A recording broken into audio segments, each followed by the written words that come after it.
Positive energy all the time. Here we go. Here we go. Chime on in. I'm representing Chicago. Shout out to everybody on Facebook, Kick, Twitch, YouTube, and of course my other Facebook account. Much love to everybody on Facebook. Come on in, represent your city. I'm representing Chicago, Illinois. We got Buffalo in the building.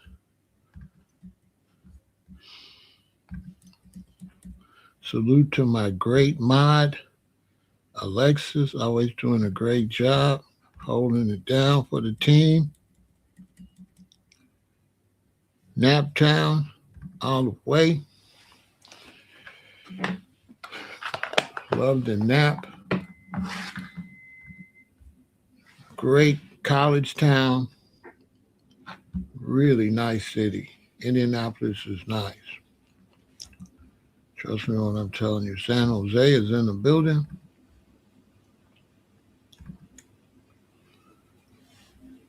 Yeah, Indianapolis is a really nice city.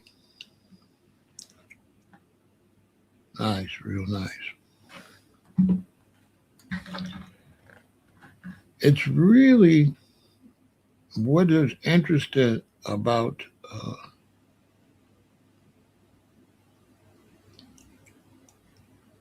Indianapolis is it's really located in a place where a lot of people from a lot of states go there. It was really shocking. I think one time I went to work a reggae show. I was managing a reggae band, and we ended up going by this hotel. I don't know what was up with that. I don't know. We wasn't staying there. I don't think, or maybe we were. I'm not sure. But I was just looking at all the license plates, and it wasn't even vacation season. I don't think. And the license plates was from everywhere around that, like a pretty big circumference. I said, wow. I don't know if it's because it's a big college town. Yeah, the conventions is popping. The conventions are off the chain. I went there for the Indianapolis Black Expo. Do they still have that? Indianapolis Black Expo. That's something to see.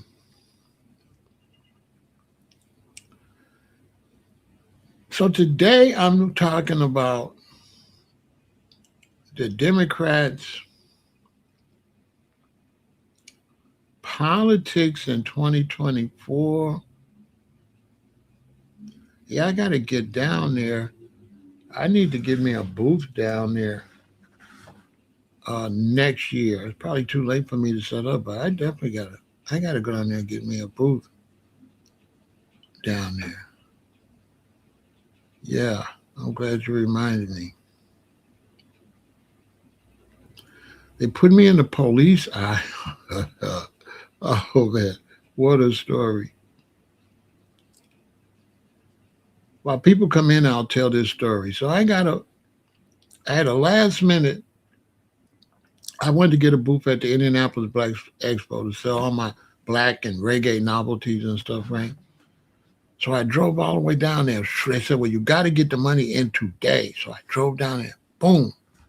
Paid for my booth, came back. I think like 2 days later, I had to go back.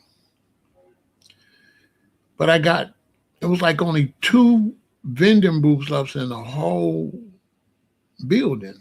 And this is the arena, the big arena.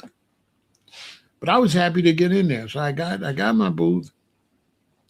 I'm selling all these reggae stuff and ganja flags and, Rasta stuff and pro-black stuff. My booth was like red, black, and green and red, gold, and green. I was representing the whole culture. So I get there, me and my cousin working with me. I said, where's my aisle at? They say, yo, that aisle is right down there. And it's in the big sports arena where they play basketball and all that. It's huge. I get to my aisle and it's long, right? It's not a little short aisle. It spoops far as you can see. It's long, right? It's a long way down. It's a big place. So when I make the left turn, the first booth I see is like the CIA. I need somebody to shoot some of these stories.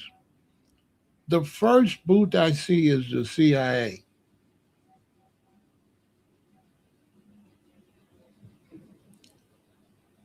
The next booth I see is like the Secret Service.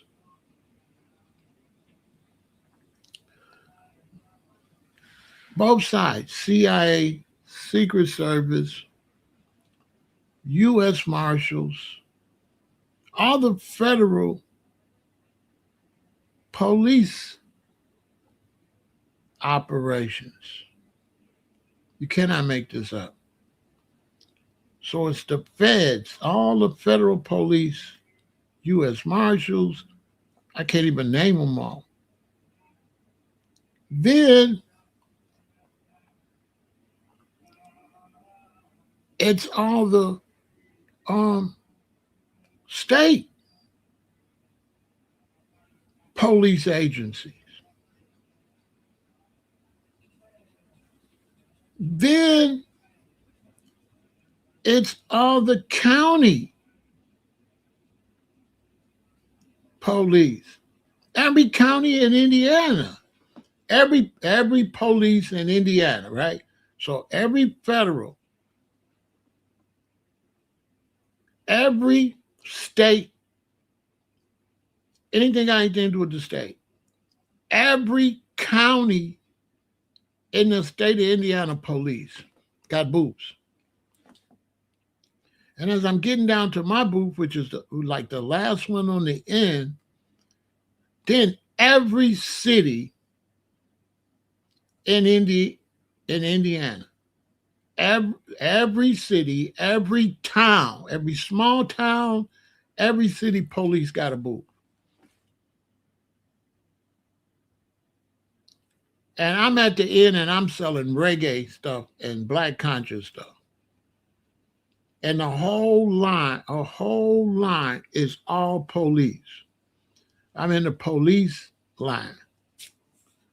I'm in the police aisle. I'm talking about a long aisle, like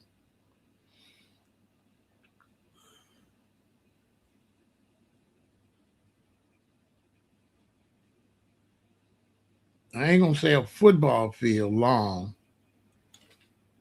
but at least 50 yards, I guess, maybe a half a football field. All police.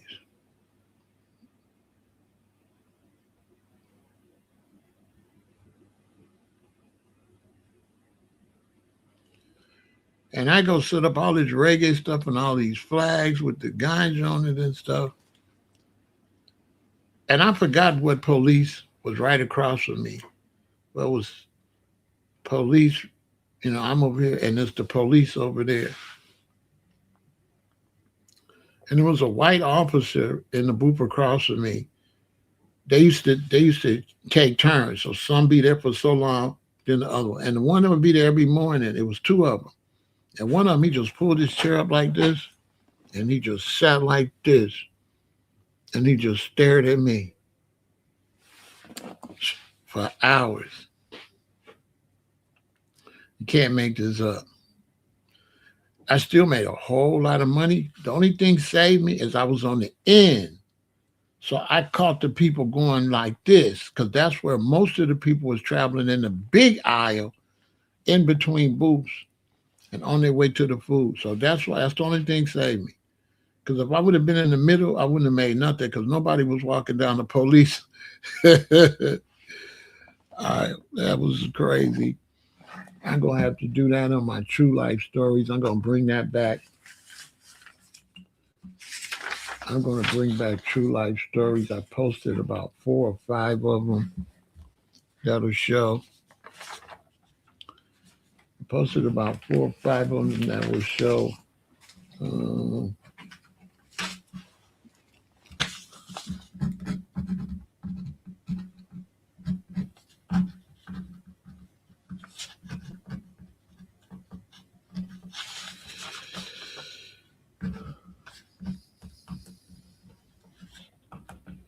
I was in the police app.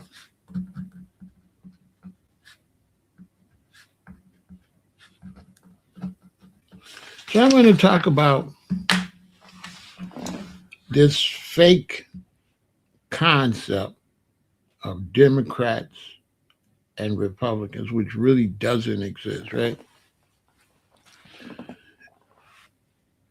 There's really no such thing, right? But some kind of way they've sold the American people that there's such a thing as Democrats and Republicans.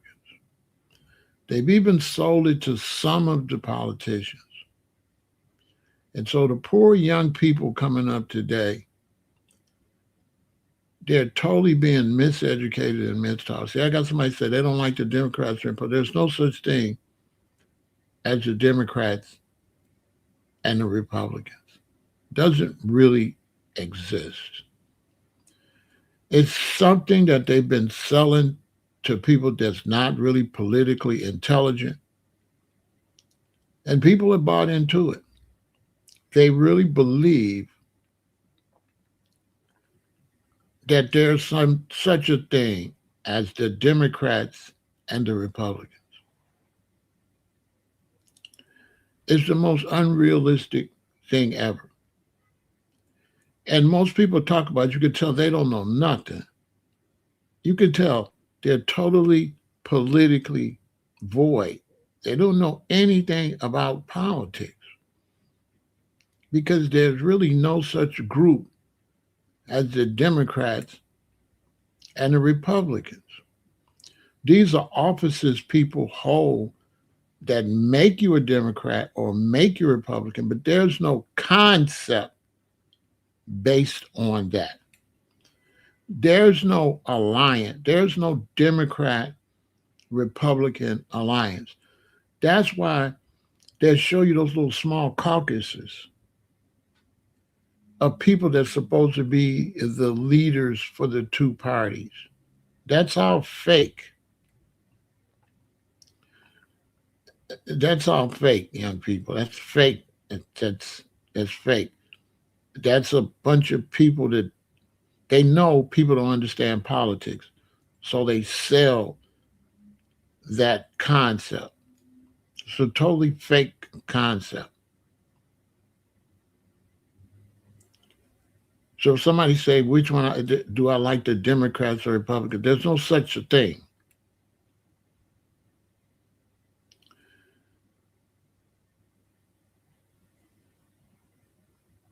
Here goes somebody with the same ridiculous stuff. He said 80 to 90% of black people vote for Democrats, and 80 to 90% of black people don't even vote. But black people. See, I'm just proving. Look at this. Look at this. Somebody with no knowledge at all. 80 or 90% of Americans don't even vote. Like 100 and like there's millions of black Americans, right? Like almost 50 million black Americans. And only like 170,000 vote. This person here is not very intelligent. Don't really listen to them. There's 50 million black Americans. and only about 170,000, not even a million vote.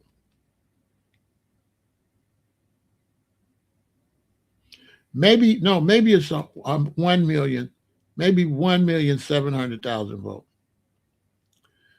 Right? Right?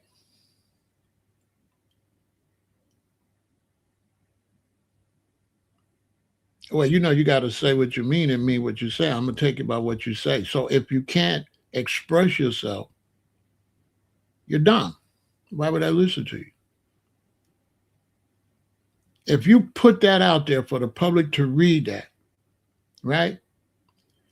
The public don't know that's not what you mean. So when you go and say 80 to 90% of black people vote for Democrats, if that's what you wrote, that's misinformation because people are going to read what you wrote, and that's what you said. You didn't say what you mean. You said what you said. That's false information.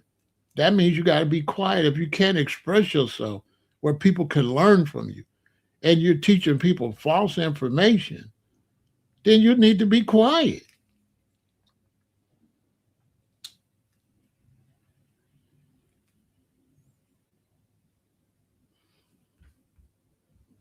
Okay? You need to be quiet because you're giving the impression a lot of black people vote for the Democrats and a lot of black people don't even vote. As a matter of fact, a lot of people don't even vote. Look at the non voters.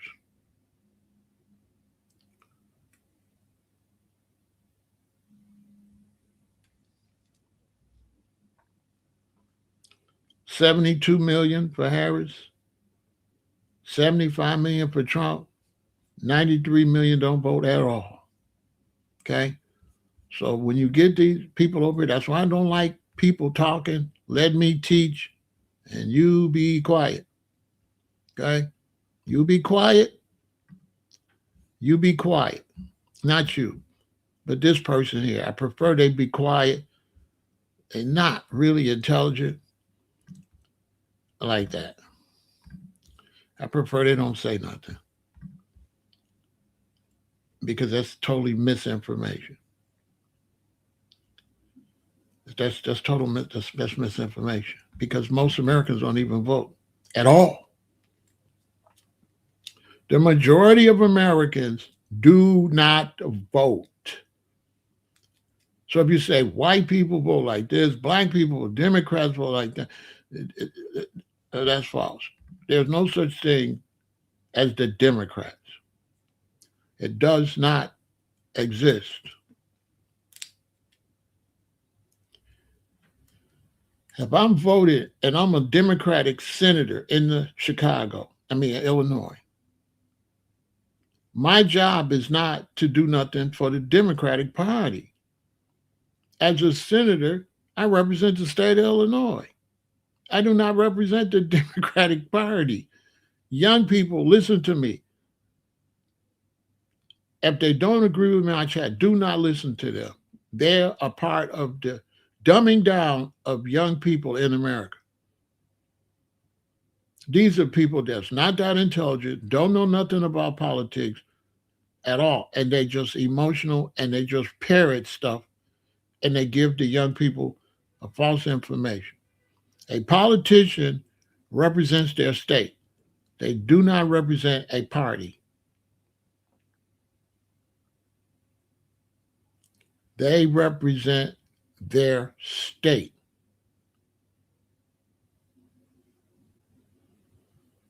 And the amount of party politics, if you have 100% of politics, the amount of party politics is only on federal subject matter. But a majority of the subject matter that governors and senators are supposed to concentrate on is their state. They're sent to represent their state. They're not sent to represent the United States only for issues concerning the United States, like wars, international trade. But even the international trade breaks down in state because if your state needs certain items in that trade, you want to make sure that whatever's in the trade deal, right, is going to be something that's going to benefit your state. You're not going to be from the state of New York and go make a trade deal for the United States that doesn't benefit the state of New York. So even though you're there talking about something national, you are still doing it on behalf of your state. So even if you're talking about a war and having a draft, which is federal, you as a state representative are thinking about the people in your state that have to go to the war. So you never don't represent your state. Okay? You understand? Now, the number one thing that proves that they don't represent Republicans as Democrats is the farmers. If you're a Democratic senator or congressman or whatever from farm country, and you're a Republican from farm country, many of you all's views are going to be the same because you're going to be there to get the best deal for the farmers. So tell me that there's a big difference between a senator from a farm state and a Republican from a farm state. There's not going to be no difference there. And I'm trying to teach the new young generation so y'all don't get caught up with these internet losers because internet trolls and a lot of internet people ain't that intelligent on the subjects they be posting on. They just be posting. And when you sit down there and talk to them, you find out they don't know a damn thing. That's where that Democrats, Republicans, that's internet conversation.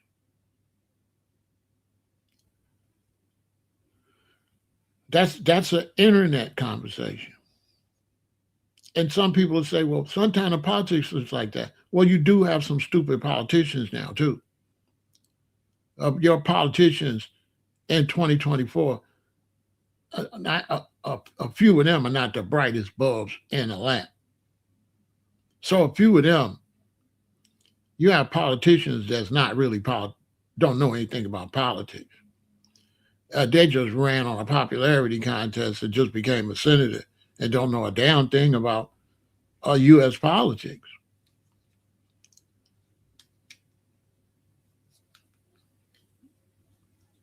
Because politics breaks down into issues, not parties.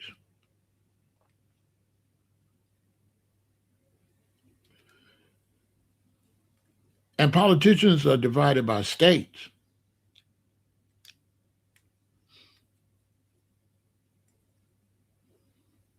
Even the farmers.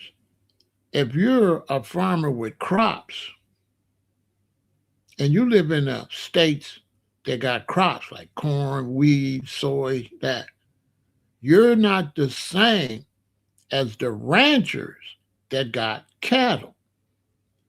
You all don't want the same things. The one that's growing the food needs different laws and different shipping and different trade deals than the one raising cattle. So if I'm a Democratic governor or senator from a state that like Texas with a lot of cattle, and you're a Democratic governor or senator from a state like Indiana that got a lot of corn and stuff, you all ain't on the same page like that. You're not even there for the same reasons, to be honest with you. You're not you're not there for the same reason. You're not Democrats. You're not united like that, okay? You represent Indiana. You don't represent Democrats, and he represents Texas. And many a times, the Democrat and the Republican from Texas agree, and the Democrat from Indiana and the Republican from Indiana agree because it's no whole lot of big line of differences what they need. The state needs this, and it's not really interchangeable. The state needs this, and they all know it, and they all got to bring that back. So if I'm a Republican in Indiana and you're a Democrat in Indiana, we got issues with working differences within Indiana. But when me and you go to Washington, me and you got to bring something back to Indiana. So we're united once, okay? With state issues, we might be a little divided. Federal issues, we're going to be united because we're trying to get the United States government to allocate things to Indiana. We represent Indiana. We're not united with no other Democrats and Republicans that want something different. This is false.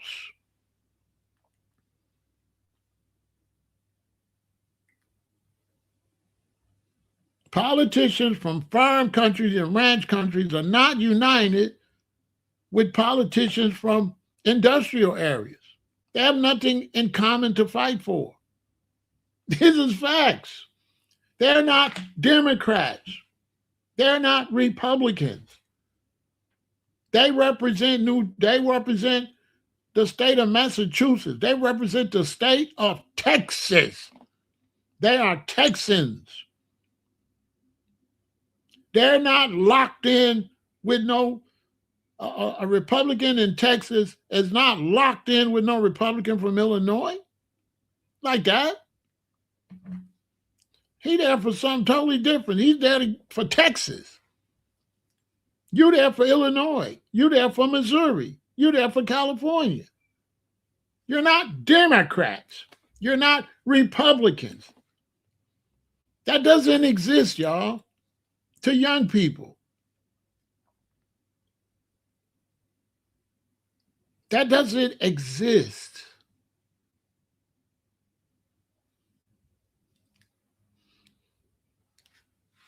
It doesn't.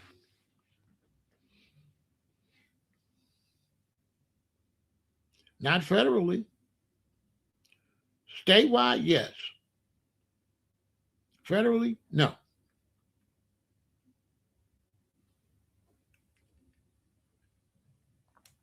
And if you get a bunch of young politicians that start believing we the Democrats and they believe we the Republicans, I bet your state's going to suffer. If you feel like states ain't been getting taken care of, that's because some of the politicians believe the foolishness there's people saying over here. And once a politician starts thinking about the party more than their state, they fail. They fail because their party has nothing to do with their state. Nothing at all. Prove me wrong. Prove me wrong. I'm only really trying to talk to somebody intelligent. I don't have time. Figure it out.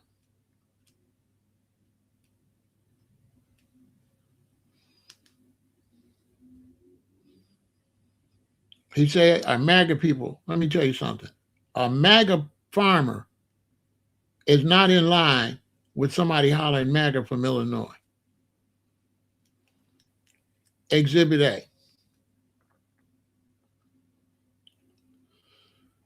When they went and deported all those immigrants, the so-called MAGA,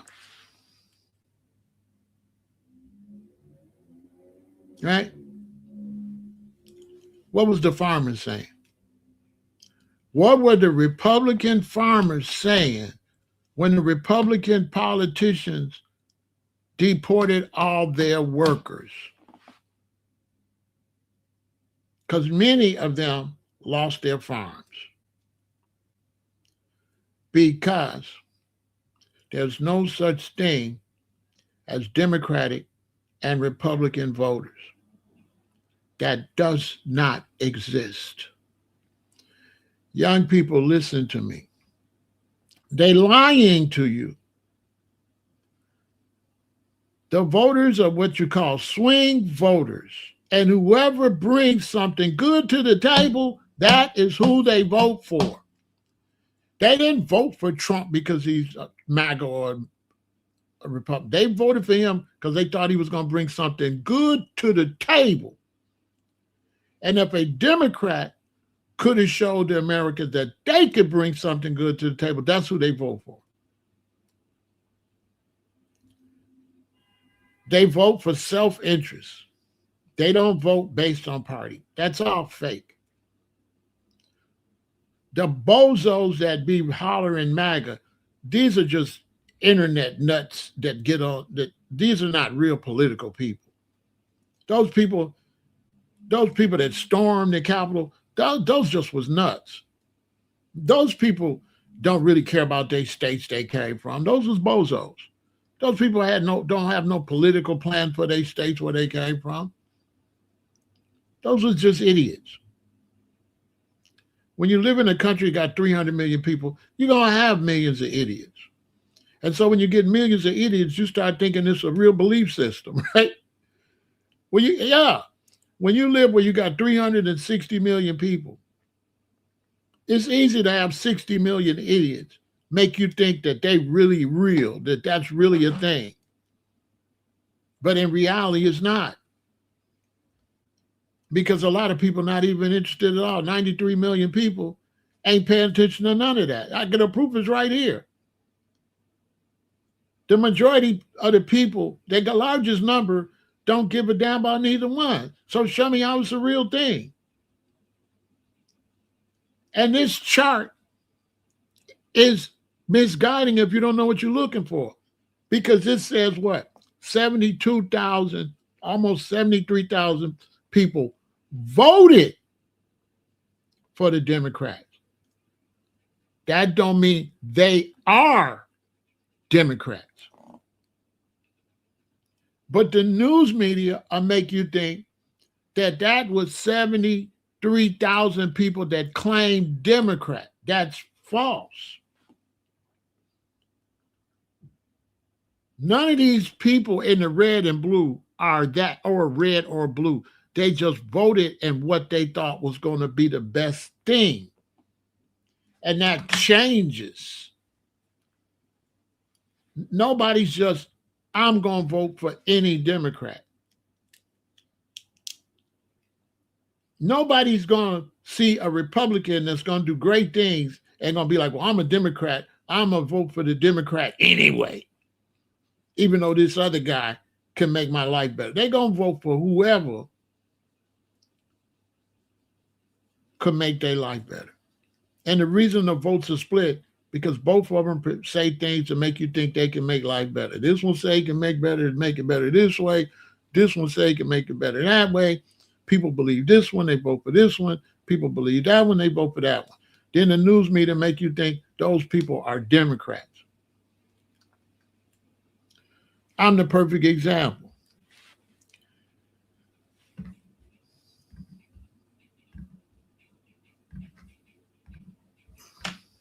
I'm the perfect example.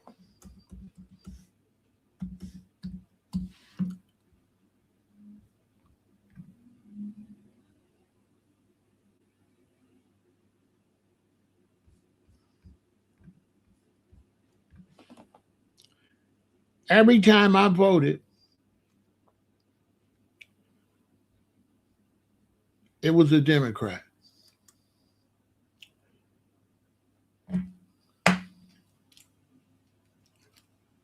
Every time I voted for a Democrat. So people would say I'm a Democrat. But did I vote Democrat or did I vote black? Listen, all of these are Democrats. Did I vote Democratic with a Democratic concept or did I vote with a black concept? Put it in the chat. Am I a Democrat?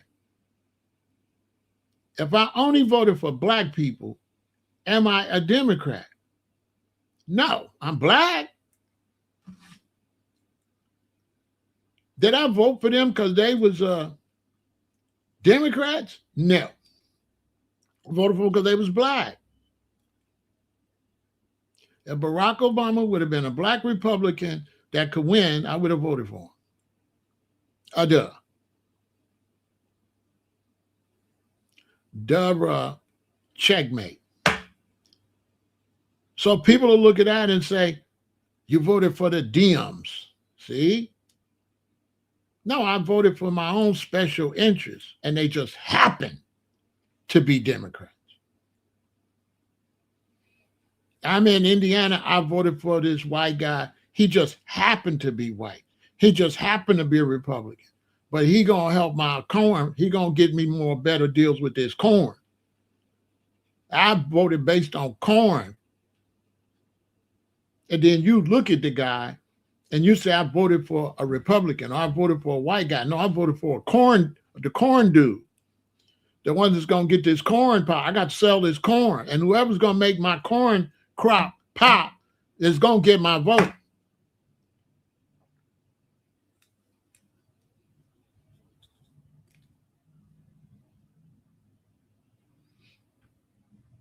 If I'm a big investor in Vegas, whoever going to get people in Vegas, that's who we voting for.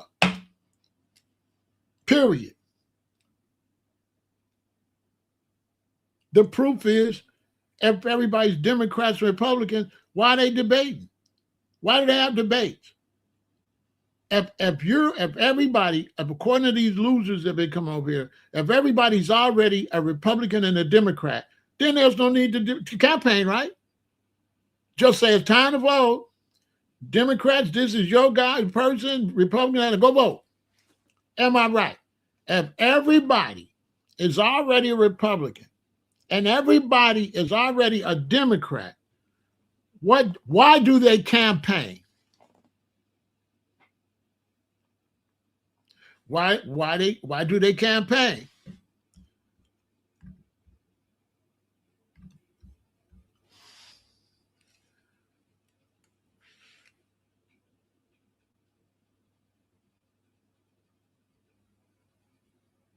Why did they campaign? He said they didn't do much. He don't know nothing about Harold Washington. He don't know nothing about Carol Moseley Braun. Barack Obama single-handedly saved the auto industry in the United States. He was black and didn't get any credit. And the only one here that didn't do a good job is Brandon. Everybody else did a great job. Channel Pick is a troll, and I only got him over here because commercials show. That's it.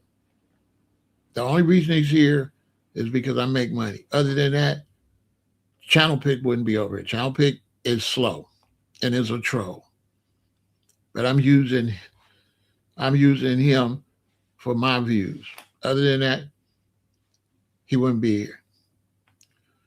So that's why I tolerate him, because every time he click a commercial show, and that's how I get my monetization. So Channel Pick can't tell me nothing about politics because I'm running a political game on him because I'm monetizing off of him and don't want to hear nothing he got to say. Okay? So he's not the brightest bulb in the lamp. Somebody that keep hanging around is not welcome. But come back tomorrow and watch some more commercials so I can block you and shut you up till the next day. Duh. Because you're not the brightest bulb in the lamp. And you definitely don't got a life if you hopping on live every time I go live. So you definitely don't have a good job. There's something going on because you sure got a lot of free time. I'm a content creator. I got time to do this. Why you got time? What's going on with you? Now, I do have people to social media. They use it to make the day go by at work. That's a beautiful thing for social media. So everybody that's clicking on ain't a bum. But one thing is for sure, the brothers and sisters that watch me when they're at work, they don't watch me when they get home. Hey, anybody watch me at work? Hey, after you watch me all day at work, you do not go home and watch me. You know what I'm saying? Now, once you get home, I'm just helping the day go by, which is a great thing. That's what I like about content creator. We help people make the day go by. We are a great replacement for television.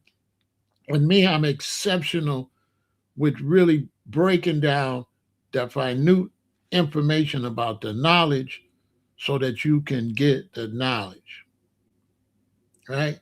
You need to get the knowledge.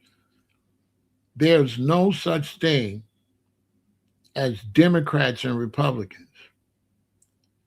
They're only Democrats because they ran in the Democratic Party. But the concept of a Democrat group or Republican group does not exist. It's a false concept because you all don't have the Dan Rathers, the Walter Cronkites. You all's news people aren't news people, they're gossipers. You younger generation, you don't have news anchors. You have gossipers. That's not the news. Anybody, go ask your grandparents. What you are watching is not the news.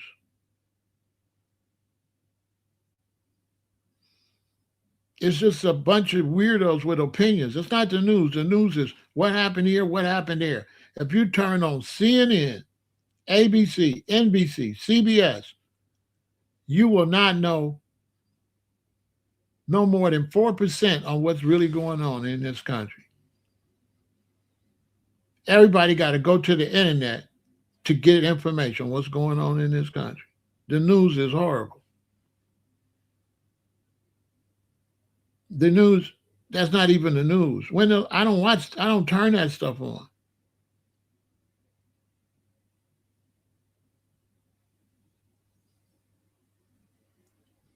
I watch Max Velocity for the weather.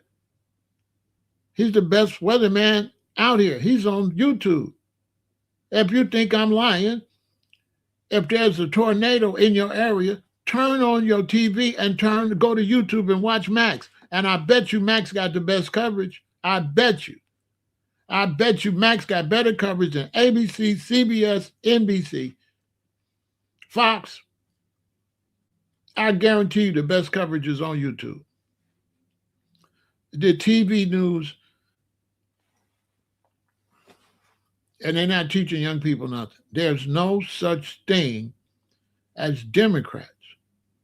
Because you vote for a Democratic candidate, the people are not Democrats or Republicans.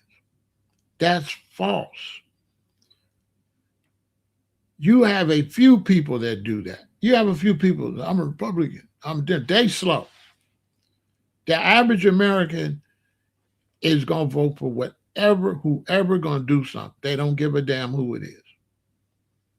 If they're going to make more money with you, you in there. And Ryan Hall, Ryan's good too. If they can make more money with you, you in there. The majority of the people are what they call swing voters. And politicians campaign because voters are there to get. And if there was voters who were just Democrats, then nobody would campaign. They would come out and say, okay, well, all you Democrats go vote for me and all you Republicans vote for me. Good night. So campaigning proves me right. Campaigning is to sway people to vote for you. So if you could sway people to vote for you, is there any such thing as Democratic voters and Republican voters? No. No, especially when the largest group don't even vote at all. Don't even vote at all.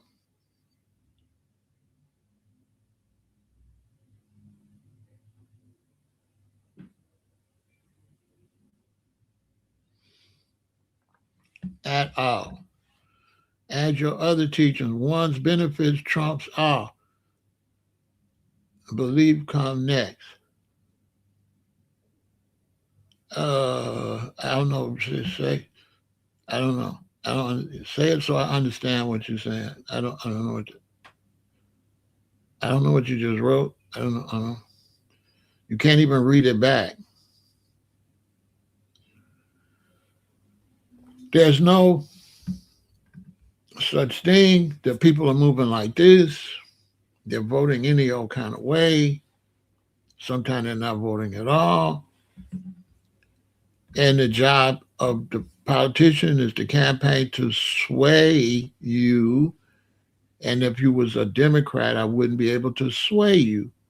If you was a Republican, I wouldn't be able to sway you. So what happens is you vote. These politicians are put in files as Democrats and Republicans. And then the media start teaching that there's a such thing as Democrats or Republicans just because dude is a Democratic senator and a Republican senator. And then they try to sell that and act like the public is like the politicians, basically. And that's fanatical because you don't have any moderates. And that's why the country's struggling. Because actual factual politics has moderates. So that's why I don't want to waste my time uh, talking to somebody in the chat because if I meet them, I'll see they not really, they're not that intelligent like that sometimes. I'm not trying to hate on nobody, but if you don't know what a moderate is, you don't know nothing about politics. And you know why you don't know nothing about politics? Because you watch Fox News, MSNBC, ABC, and CBS. That doesn't give you any real information. You have the dumbest news in the history of the United States. There is no Walter Cronkite. There is no Dan Rather. There is no Peter Jennings anymore. Your news people are straight idiots. About as unprofessional as you can get. Your news people get on there, and if they got Democrat and Republican news. Now, okay, let me see if anybody honest. Is a Democrat and Republican news decent?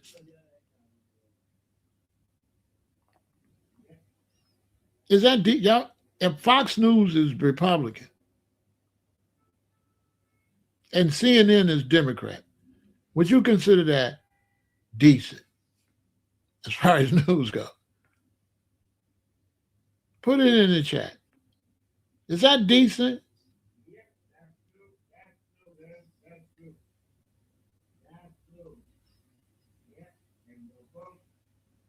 Is there such thing as biased news? Like if people get shot, can that be reported? Can that be biased? If food prices go up, can that be biased? Do you want me to tell you my opinion or do you want me to tell you what's going on? If I'm the newsman and food prices go up, is my job to tell you what I think about your food prices going up? That's not the news. My job is just to tell you wheat went up, this went up, this went up, link got cut. That's my job. New opinions is not news. Opinion is not news.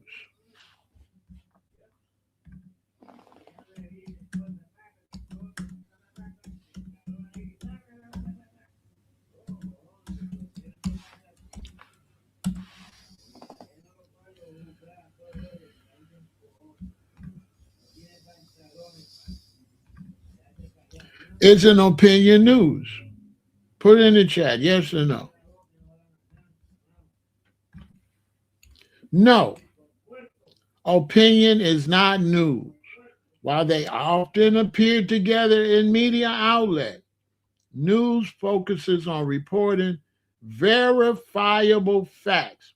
Who, what, when, where, and why. Objectivity, whereas opinion represents a personal viewpoint, interpretation, or judgment on those facts, aiming to persuade rather than just inform.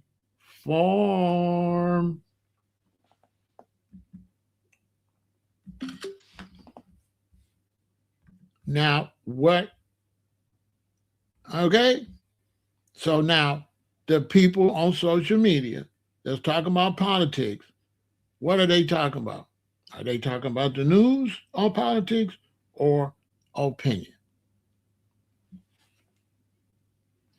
And okay. Because the only opinion that matters in politics is your opinion, is this person going to do something to help real situations? Is this person going to make you make more money? Are you going to get a raise? Are your property taxes going to go up or down? Are your sale taxes going to go up and down? Is the price of food going to go up and down? Is medical insurance going to get cheaper or higher? That's it. And those aren't Democrat and Republican conversations, period. Those are United States citizens conversations that never get asked at any of the debates because they've made the whole country idiots. And everybody that's got sense is in this Green Party. Most people not even messing with you all at all. They're sick of you. They're sick of you. They're sick of you, dim Republican jerk-offs. They're sick of you. They don't like the news. They don't like you weirdos that's picking sides. I speak for the 93%. We don't like y'all. I speak for the 93, 100 million. We don't like y'all. You all are the worst for this country, the worst group of citizens in U.S. history. A total disgrace. Some reality TV show, political internet trolls.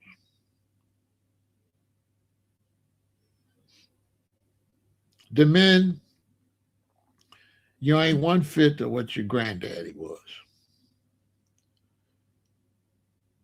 You're on the internet trolling, you're a grown-ass man. I have to block grown men off my channel because they don't know how to behave like kings, royalty leaders. Grown men. Grown men. These are the next adults. So you see where everything is going. No wonder they can come out with a cashless society. No wonder they can microchip you. No wonder they can vaccinate you and you don't know what they're shooting up in you. Because look at your men.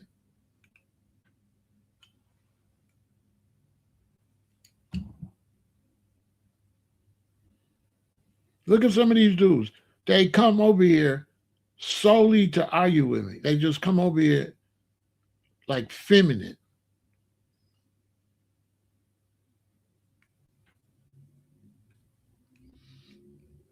It's totally feminine. It's like, who raised you, man?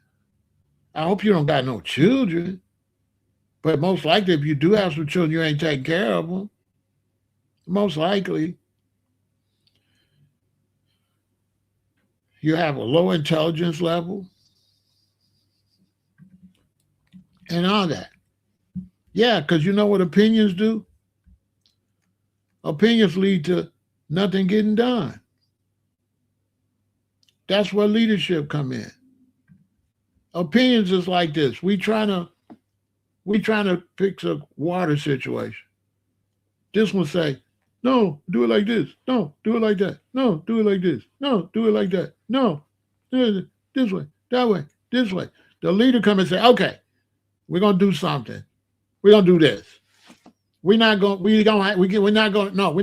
here for 3 years. Say this way, oh that way, no this way, and then that way, and then that way, and then this way, and then this way. Now, okay, I'm the leader. That's it. Shut up. I made my decision. We're going this way. Yeah, because you all ain't gonna never. You all are not gonna. You all is just here on some clown stuff. You don't have no moderates. You're not ready to negotiate. You're not ready to meet the other side halfway. And social media is just making it worse.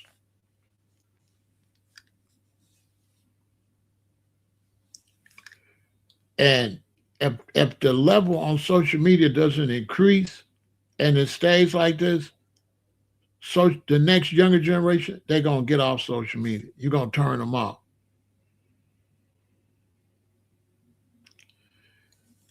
If this knowledge on here stays argumentative and real kind of bozo, you're going to look up and social media is just going to tank. Everybody's just going to leave. Because you can only keep people's interest so long with the clown stuff.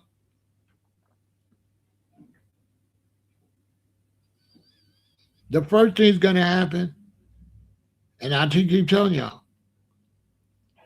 because of these trolls, you're going to have to show your ID and put your real face on YouTube.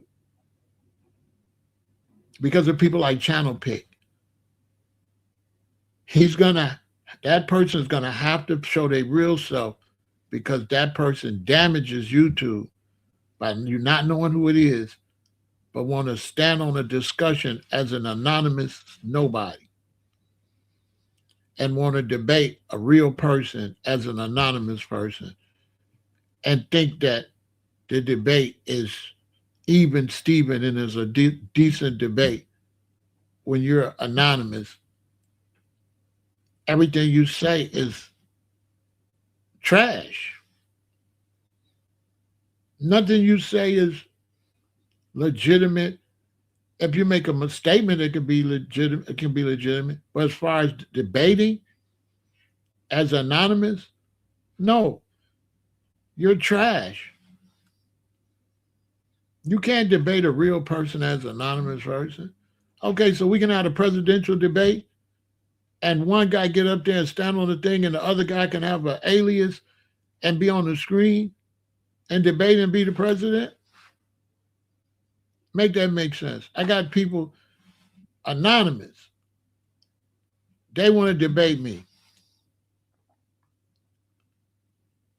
I know you slow right there. Nobody's finna debate a nobody like an unanonymous person. Who would waste their time? Just the fact you think somebody would waste their time. Now, sometimes I'll try to tell them something, but when I see they don't want to learn, I don't talk to people like that. Listen, young people, if you're with somebody, a friend, whoever, and they say something, and you're trying to give them information to kind of correct them, to try to help them in their thought pattern, and they just shoot it down, you're wasting your time. You're trying to do something honorable, trying to straighten them out with your information, and they are just playing. I've been doing this live. I used to do this outside, and there's people that even though you show them a whole bunch of facts, and even when you hit them with facts that they can't rebuke, and basically the debate is over, they will still debate without speaking on none of the facts you said. And so if you're young, I'm going to show you how to avoid those type of arguments. When they say this is this and this, and then you hit them with the facts, this is this and this, and they don't respond directly to that, and they say, yeah, and they say something else, that's a pirate. That's a snake. That's a person looking for attention and they're trying to waste your time. Because if they can't address specifically your last comment, that's a snake. Don't talk to them. Because you could talk to them 4 days and nothing's going to get accomplished. They're not talking to you for the knowledge. They're playing, they're trolling. There's people that don't want to deal with the knowledge. They want to argue back and forth and back and forth. So once I see somebody over here that's not really trying to have an honest debate, that's why I block them. Because they are fake. And if you're fake, how you going to tell me something real? You're fake. You're not a real person. And no matter what I do, you're going to say, but this is wrong with that, but this is wrong with that. No, this is wrong. Block. Block. Because those people probably might have mental illness. When you meet them in real life, you say, oh, he got mental illness. Something wrong with him. Maybe something wrong with people.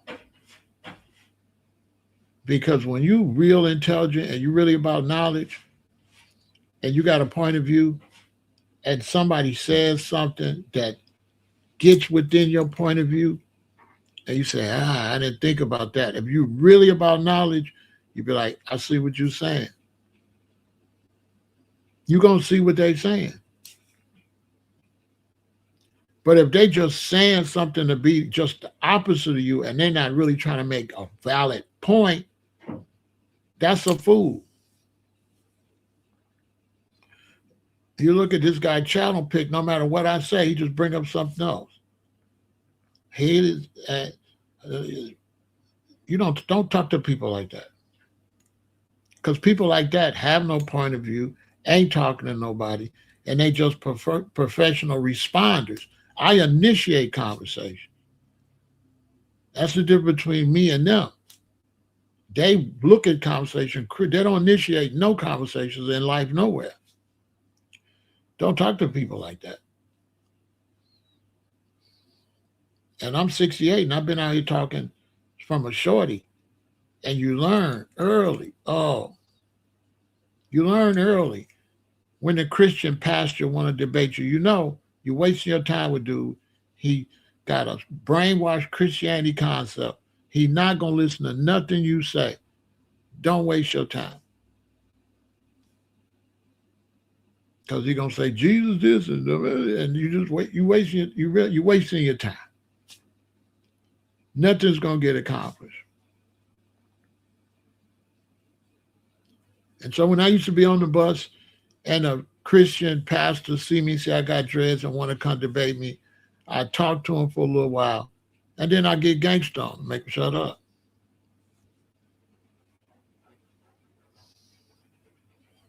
That's how I used to do it in LA. That's how I do preachers. When you get in my face hollering Jesus and all that, I just go gangster. I bring you into the real world. Listen, shut up talking to me. Shut up talking to me. Because according to the story, they murked Jesus. So, mystery, I just said, things didn't turn out so great for dude. I don't know. In the real story, that didn't work out for him. To me, when I read the story, I see something different. Things didn't really work out for Jesus that well. That's what the story said. The story said he went out bad. The real story, now the make-believe part, they floated to heaven and all that. That part, they don't write too much about that part in the Bible. The Bible don't write about that. The Bible just write about what really happened. Then the rest is speculation. They that he's sitting on the right hand of God. That's all speculation. There's no there. Uh, Matthew, Mark, Luke, and John. I didn't hear them say that part because that's who tells the story. Matthew, Mark, Luke, and John. Christ don't tell nothing. You know everything you read about Christ ain't from Christ. It's from Matthew, Mark, Luke, and John. You know that, right? Let that sink in. Christ didn't say nothing, actually nothing in those writings. All that stuff was wrote after he was unalive. Let that sink in. Everything that you read about Christ was wrote after Christ was unalive. It's not the words from Christ. It's what somebody say he said. But there is no writings from Christ. What y'all think about that? What did Christ write?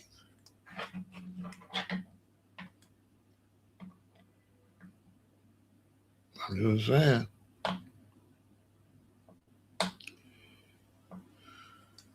I'm just teaching you about knowledge. The Bible is a perfect way to teach. Moses wrote the first 5 books of the Bible. Moses wasn't here when Adam and Eve was here.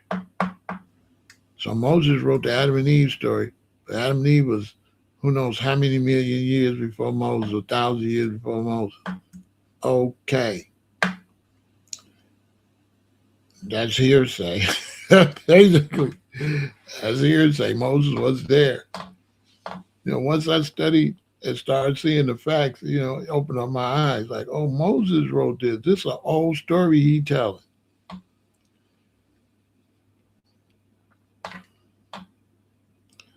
Okay, this is an old storyteller. So I got to take this story with a grain of salt, seeing that he's not a first-hand witness. And he was many, many years after that story. Okay. And that's the same with these politics. There's no such thing as Democrats. Doesn't exist. There are some Democratic politicians, but the way they use Dems, they totally misuse it. They totally misuse the Dems this and the Dems that.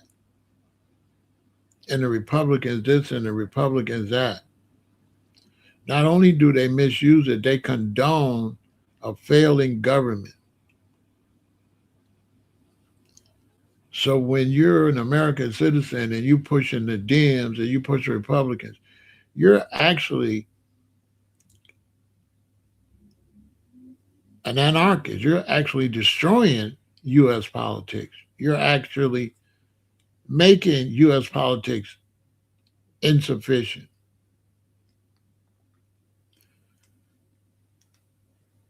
To the point now where you got a Republican Senate, a Republican.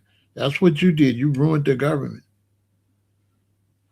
A lot of these newer people, they ruined the government. You're not supposed to have a Republican or Democrat, nothing. It's supposed to be the United States. It's supposed to be the Senate, the U.S. Senate. It's not supposed to be a Democratic Senate. It's not supposed to be a Republican Senate. It's not supposed to be a Republican Supreme Court. It's supposed to just be a decent court. It's not supposed to be a biased court that you got to give fair judgments, but the court is biased. The court is Republican. How can you be a decent judge if you're a damn Republican judge? A judge is supposed to be non-affiliated. I'm just saying, how are you a Republican Supreme Court justice? Those Supreme Court justices are not supposed to be Republicans or Democrats. They're supposed to be mute. They're supposed to be down the middle. Am I lying? Is the Supreme Court supposed to represent a political party?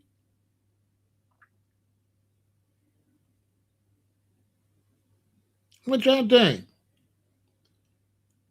Is the Supreme Court supposed to be like liberals or conservatives? No, they're not supposed to be. The law is not liberal or conservative. The law is the law. There's no liberal way to rob nobody and no conservative way to rob. Robbery is robbery. Robbery is not, if I'm a judge, robbery is robbery. There's no Democratic robbery or no Republican robbery in the law, I didn't think. There's no Democrat unaliving or Republican unaliving. There's no Democrat plan for schools and Republican plan for schools. I thought you just supposed to have good schools. I didn't know you're supposed to have schools where this way said need to be like this and this way said, okay, why don't y'all get together and come up with the best way? Why y'all got this way or that way?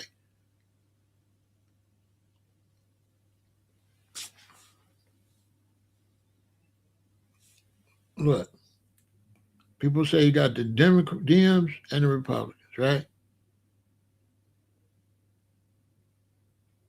Now, what's the country called? Country's called the United States. United. The country's not called the Democratic Republican States of America.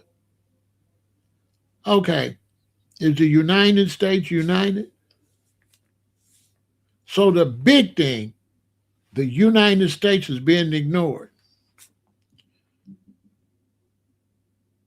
I'm just saying, none of the politicians are true to the statement United States of America. They all come out, they got USA, United States of America, but they divide. How does Trump represent the United States of America if he's divisive? That don't represent united. So if it's the USA and you're not representing the U,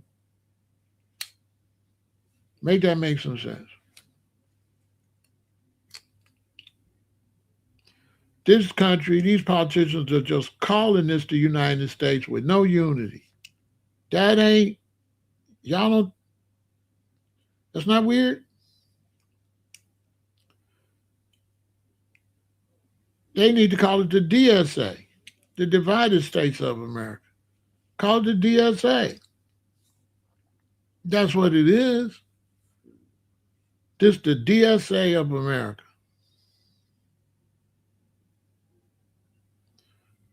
If I'm not, this is the DSA of America.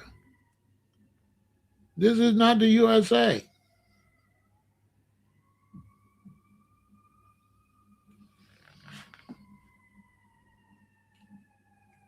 What part am I missing? Am I the one crazy? I guess I'm the one crazy. I guess. I'll accept that.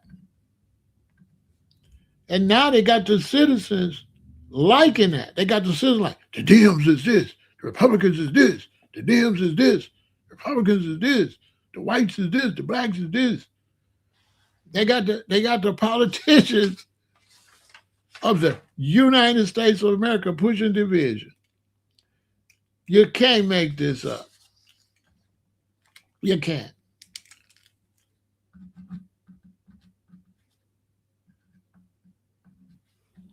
You can't make this up. You can't. You the USA, but ain't nothing you. There's no you. It's the USA, you the United States, and it ain't nothing united. What the hell? You're like a city. Chicago's a perfect example. You could be in Chicago. It's the blacks, it's the whites. Oh, I got money. You don't got no money. My car is better than yours. Da da da da da. I'm a Democrat. I'm a Republican. Da da da. And then we get a huge snowstorm where the plows and nothing can't help you. The plows got to go out there and try to unplow, right? The plows got to go out there and unplow the major streets. So all the back streets is stopped up. These are things, I'm telling you things I've seen with my own life, my own eyes. Here in Chicago, when we get those catastrophic snowstorms, You know the first thing that goes away? Division. When everybody did dirty and everybody's messed up, the first thing goes away. Anybody older in Chicago will tell you this, the absolute fact is division.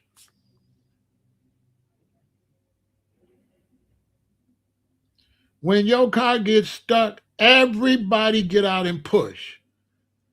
Everybody push.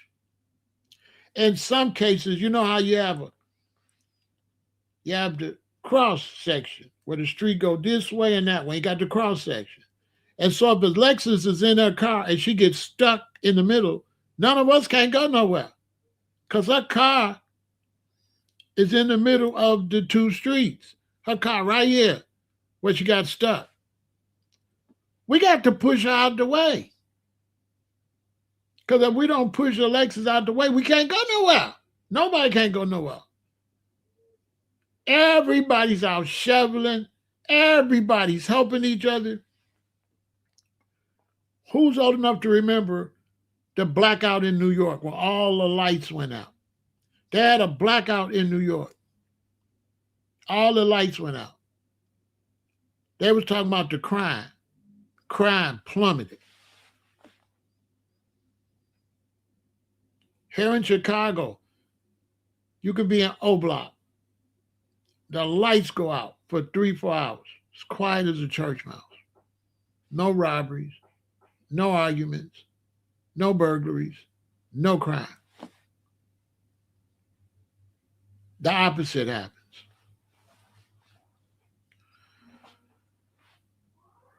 They might victimize our stores or something in a desperate situation, but they will not victimize each other. They began to work together like ants to get out of the situation because the situation is bad for everybody. These are facts.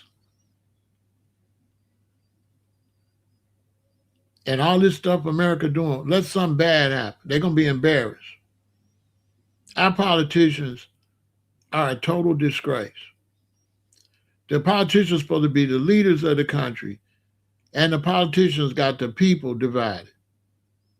The people ready to argue with you because you support a candidate, and that's supposed to be the American way.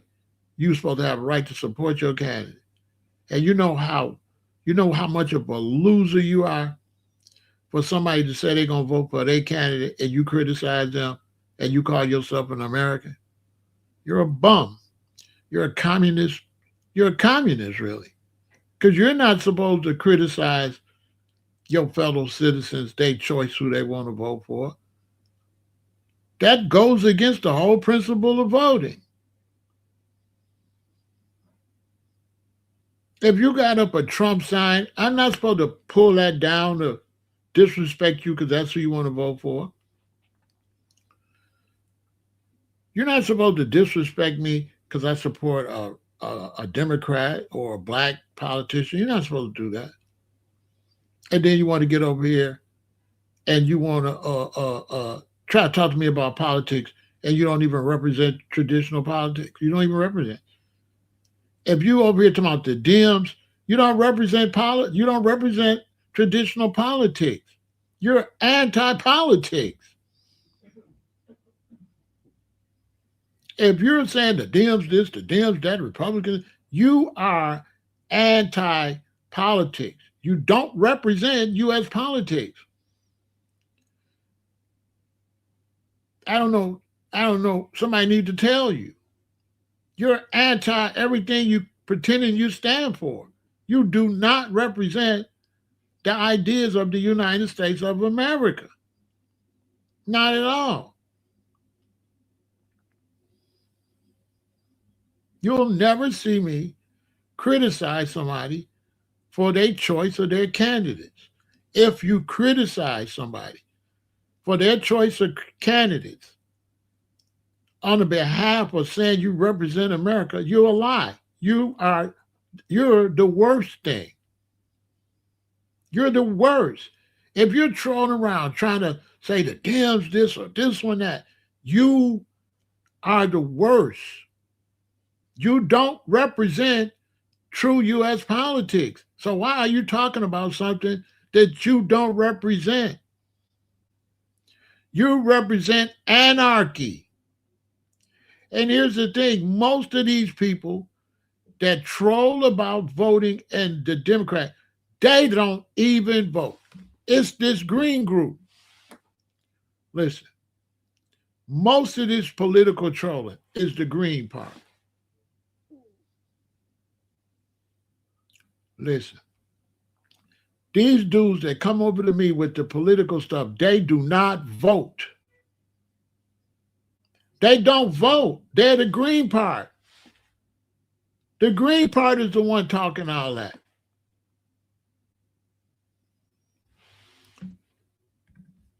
They'll talk about politicians left and right. And then the election comes, they say, let's sit it out. Let's sit it out. Why you didn't sit your dumb ass out the whole time? You should have been sat it out and shut up talking to me. Go sit it out. The same way you don't vote, shut up talking to me. Yeah, try that. Shut up talking to me. You don't even vote, loser. I'm just saying. Y'all think these people be over here trolling about politics vote? They don't vote. They don't. Some of them probably ain't even U.S. citizens. Like the channel pig guy. He might be a Russian or any damn thing. He might not even be in the United States. Real talk. We don't even know where he's from. All in USA business. He could be a Venezuelan or any damn thing. We don't even know what you is. We don't even know if you're a U.S. citizen. Somebody call ICE and go get channel pig. Make sure he is a citizen.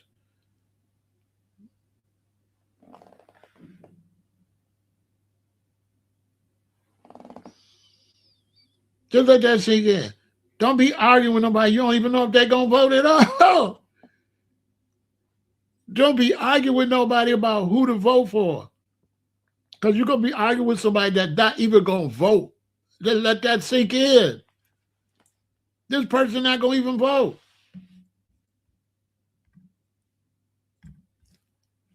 They want to argue with me about election for like 2 days. And when it's time to vote, they ain't going to vote. They just cuckoo for Cocoa Puffs. The concept of politics is make your decision and keep it to yourself. That's why you go in the booth and close the curtain, because it ain't nobody's business. Okay? So the whole concept of voting is confidentiality. So why would you argue with me about who I'm going to vote for when the concept of voting is a concept of it ain't none of your damn business who somebody vote for? Let's start there. That's not your damn business who I support. And I say who I support, and you got to accept that.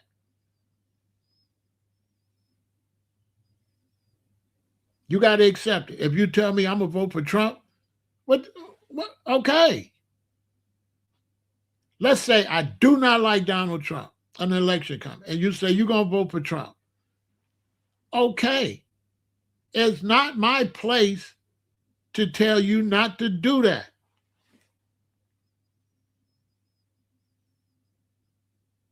Because if you're going to vote, you're a grown adult. My job is to raise children and grandchildren. My job is not to raise no adult, tell no adult how they make their decisions.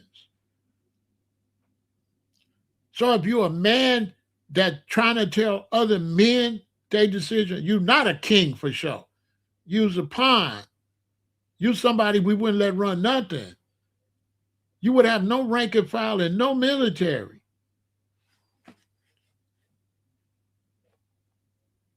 No, you would be a nobody. Who does that? Who jumps all the way in somebody else's decision? You're supposed to be make sure nobody take your decision away. You ain't supposed to be worrying about nobody else's decision. You're supposed to be fighting for people to be able to make free decisions. That's what you're supposed to be fighting for. I fight for you to have the right to say you like whoever the hell you say you like. If you say you like Rick Ross, I say I don't like Rick Ross, That's the end of it. I'm not going to tell you, you shouldn't like Rick Ross. What? You should, I don't, if I don't like him, I'm going to tell you, you should like Rick Ross. You shouldn't like him. You shouldn't like him. You shouldn't like him. You know, what the hell? What? What? And you telling me you should like him. You should like him. What? What? You gonna tell me who to vote for? Well, listen, man. My car insurance is due. Run that over here. Yeah, run that. My phone bill due. Oh, you want to tell me what? Listen, I'm gonna tell you what to do too. Pay some of my bills. I tell you what. If you're in this chat and you want me to agree with you, this is what we're gonna do. Super chat or cash at me my next upcoming bill. Let me know you sent the money, and I'll agree with you for that whole month. We got a deal? Whatever you say, I'll be like, I feel you if you pay one of these bills. All right? That's a new thing we're doing over here. Because some of you, especially you men, you want me to agree with you so bad. I tell you what, pay the Comcast bill. Pay my Comcast bill and my electric bill, because that's how you get to see me. And if you pay my electric bill and my Comcast bill, I will agree with you for 1 month. For 1 month, I'll agree with you. I won't disagree with you. And I'll let you say whatever the hell you want to say if you pay Comcast and ComEd. Both for the comms, because I got 2 comms, a ComCom. I don't know what's up with the com, but I got Comcast and ComEd, and they calm and I'll calm down. Okay? If you pay Comcast and ComEd, I'll calm down, and you can come over here and you can push all your philosophy for 30 days. And if you want to keep going, keep paying the bill. But if you ain't paying no bills over here, shut up talking to me, okay? You're like, who is you? Like, who is you? I'm on my live stream paying my ComEd and my Comcast and my living expenses to do this. Who is you? I'm paying to do this. That's why y'all should support content creators, because they paying to create content. It's not free. Internet is not free. And those of you out there that's on social media, that's on YouTube, that's on your phone, because you can't really afford, you ain't in a position to pay the, Comcast. I support you. Stay on your phone, work your number, get your things up. When some money can come up, then step your game up and get you a laptop or whatever. But get it any way you can get it. I support all y'all. I don't care what you're saying. I'm for free speech and I'm for open opinions. I'm just not for shooting down somebody else's opinion and not letting them have the right to their own opinion. I'm willing to debate you over opinions, but I'm not willing to take away your opinion. I'm willing to discuss it, but I'm not willing to judge you based on it unless your opinion has something to do with some type of violence or something that could unalive me and my family, like you some kind of Nazi or something. But if you just talking general politics, general ideologies, hey,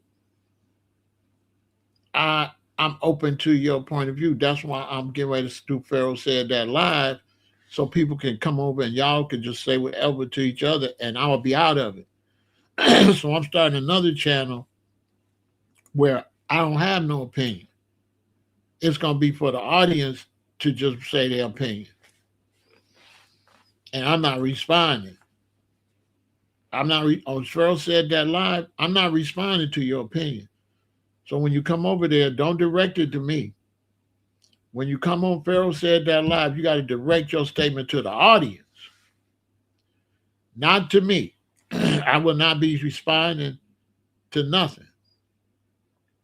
Phone lines will be open. Somebody got to call in and respond to you. I'm gonna be out the way.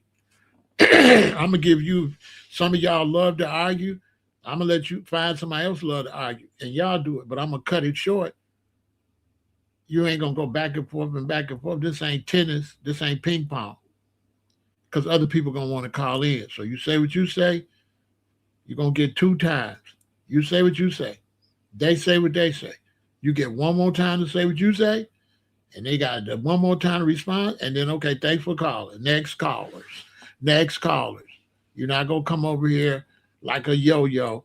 Nobody want to hear your lame ass for no 2 hours because you are lame, because you just want to go back and forth. You don't want to come to no agreement, and you want to be seen. Because ladies, the worst thing is a man that want to be seen. See, a woman that want to be seen, she put on something sexy. But a man that want to be seen, nowadays, he get on the internet and he troll. You know what I'm saying? That's how he be seen. That's how he want attention, which is cool. But if you want attention, you can't be Rubala Scoobala. Use your real name at least. Damn, you ain't even no player. You ain't playing the game right. Let me tell you something. If I was trolling, I'd be trolling as PharaohElAton. That's to be the best troll. Like if I'm a troll, I'll be a super troll because I troll with my real name. Why you want to be an anonymous troll? I want to be a famous troll if I'm a troll. You know what I'm saying? They're different. Because if I troll with my real name, I could get a bag like that. I could get a bag if I troll as PharaohElAton. I could get a bag. I could get famous trolling with my real self. I can't make no money trolling and scrubula broobala. Your name scrubula broobala gooba gooba. You know, your name channel pick. I mean, if you're gonna pick a bogus name and you want to troll, just name yourself something to catch you like the loser. You know what I'm saying? At the loser is better. If you want to use if you want to use anonymous name, that's a good one. At least that would have blow up. Channel pick, nah, that's not it. Nobody gonna pick you. The loser a pop though. If you want to troll, you should be the loser. I'm telling you, I'm putting money in your pocket. I'll leave you over here. If your name was the loser and you was trolling, I would definitely leave you over here. I'll let you troll your ass out. At least it's entertaining. I'll be like, y'all, here go the loser. Here go the loser. What you got to say, the loser? Here you go. And we already know he can come with the loser stuff. That'd be great. That'd be good entertainment. I mean, if you're going to be a loser, really be a good one. My mama told me, whatever you do, be the best at it. You know what I'm saying? Be YouTube troll. Y'all got to pick some better names. Troll King. You know what I'm saying? I'll be Troll King and I have a shirt on my real channel. Yeah, Pharaoh said that. AKA the Troll King.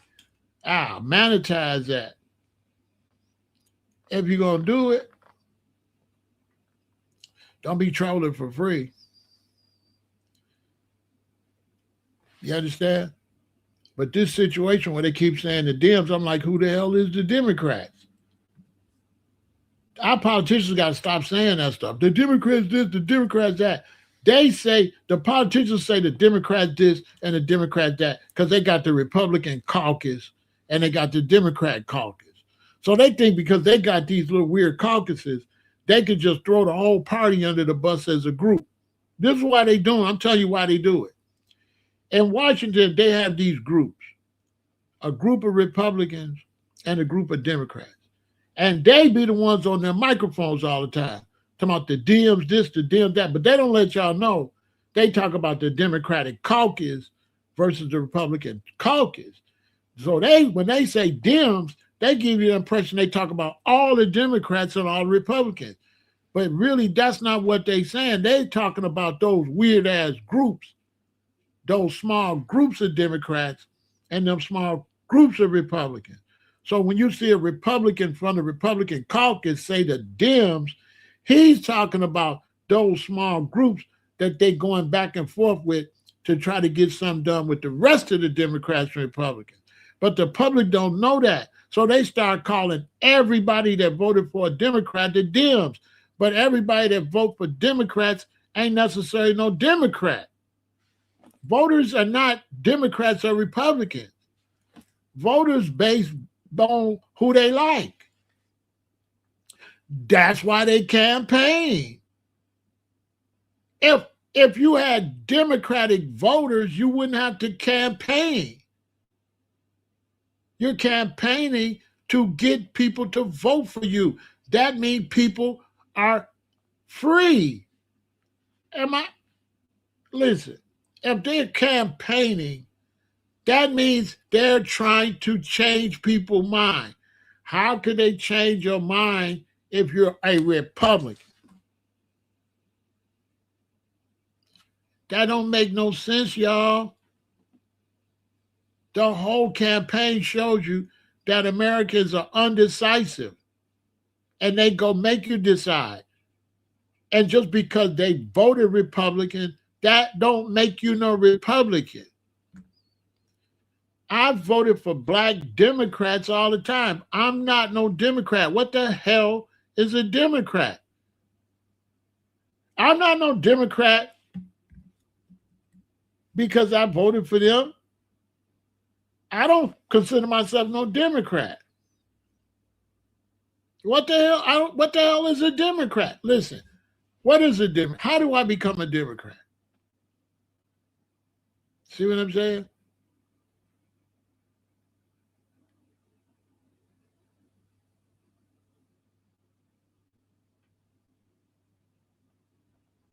What is a Democrat?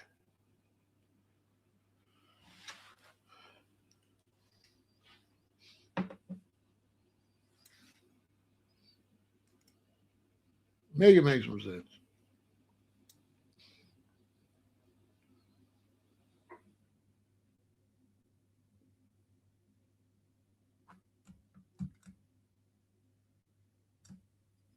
Because your title say U.S. Senator. Your title don't say Democratic Senator. Am I lying? What they title say? U.S. Congressman, right? What the U stand for? United. What they title say? U.S. Senator, right? What they title say? United States Senator. So how is you divided? How is you a divided person as a united? Y'all ain't noticed that in America the politicians are not dealing with the word united? Y'all don't notice that they call themselves united. Y'all don't notice that? Y'all don't notice that all the politicians' titles start with united.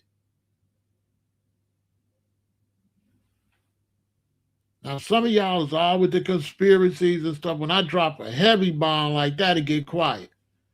All of their titles is united.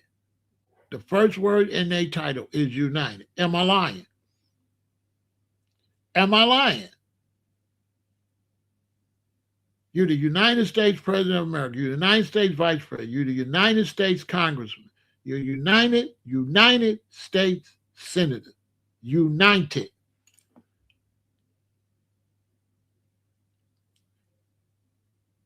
Am I wrong to say the word united is being overlooked?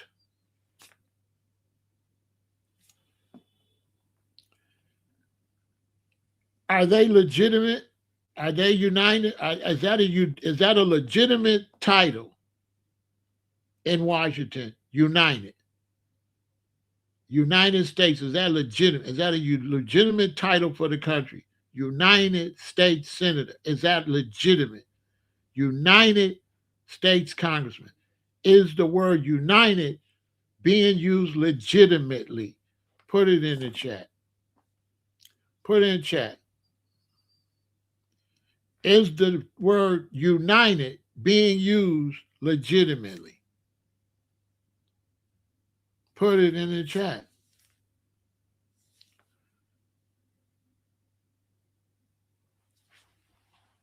Maybe it's just me.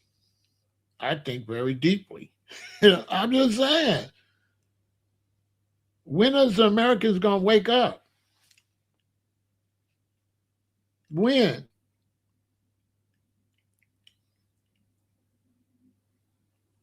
The country was built when the British attacked and all the different colonies united. And those 13 colonies became United States to fight an enemy. And it looks like America need another enemy to get united. Maybe America need a plague. Maybe America need meteorites to hit the country. Maybe you need a disaster to get your head out the sand. Maybe the United States needs a big old wake-up call. Maybe. Maybe you're just taking your existence for granted. Maybe you people in America don't understand united we stand, divided we fall. Maybe you just be talking. And so when you try to talk to me about politics and you don't know none of the traditions of the politics, what make you think I want to talk to you? Because one of the slogans is united we stand, divided we fall. The United States of America, the United States Senate, the United States Congress. But you constantly talking division.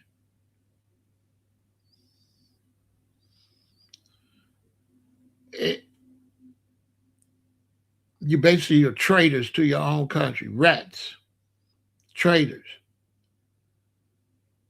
Anytime you live on a place and you got another group on another place, you got to stay united because the other group will sure take you down. You cannot be in this country, be divided, and think you're going to be able to overcome China, think you're going to be able to overcome Russia, think you're going to be able to overcome nobody that is willing to unite to destroy you because you are divided. And you foul to be here and want to look at my son because he's black and want to be like my son, the other. But then you get in a big war. Now you want my son to go fight for you. But my son was the N-word until the war got too heavy for your monkey ass. Now you want my son to put his life on the line. Then you want him to come back home like my daddy. They said my daddy went to end the World War. He went to Germany. He went to Korea. And when my daddy came back, they was all on the train. My daddy was happy. It was white men and black men, military, all on the train together, just sitting all next to each other. When the train got about 2 miles from the city, the train stopped. And the higher soldiers came and told them they got to segregate before they get to town. Broke my daddy's heart. My daddy thought he was finally an American. My daddy thought he fought for the country. It's over with. It's going to be unity. Man, my daddy told me, son, before the train got to the city, they stopped the train and said the blacks got to go to this car and the whites to that car. He said he never had a whole bunch of faith in this country after that. Used my daddy to go fight the war, and then still, when he come back, say he less than.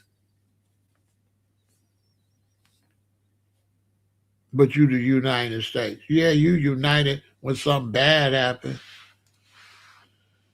Then when it's over, you back a white supremacist. But you ain't white supremacist when your ass getting kicked. You ain't no white supremacist when you ain't got no people to help fight. Now all of a sudden you need help. I thought you was supreme. Go fight your war by yourself. If you don't want to break bread, if you want us to go over there and put our life on the line, you can't have all the money when we get back.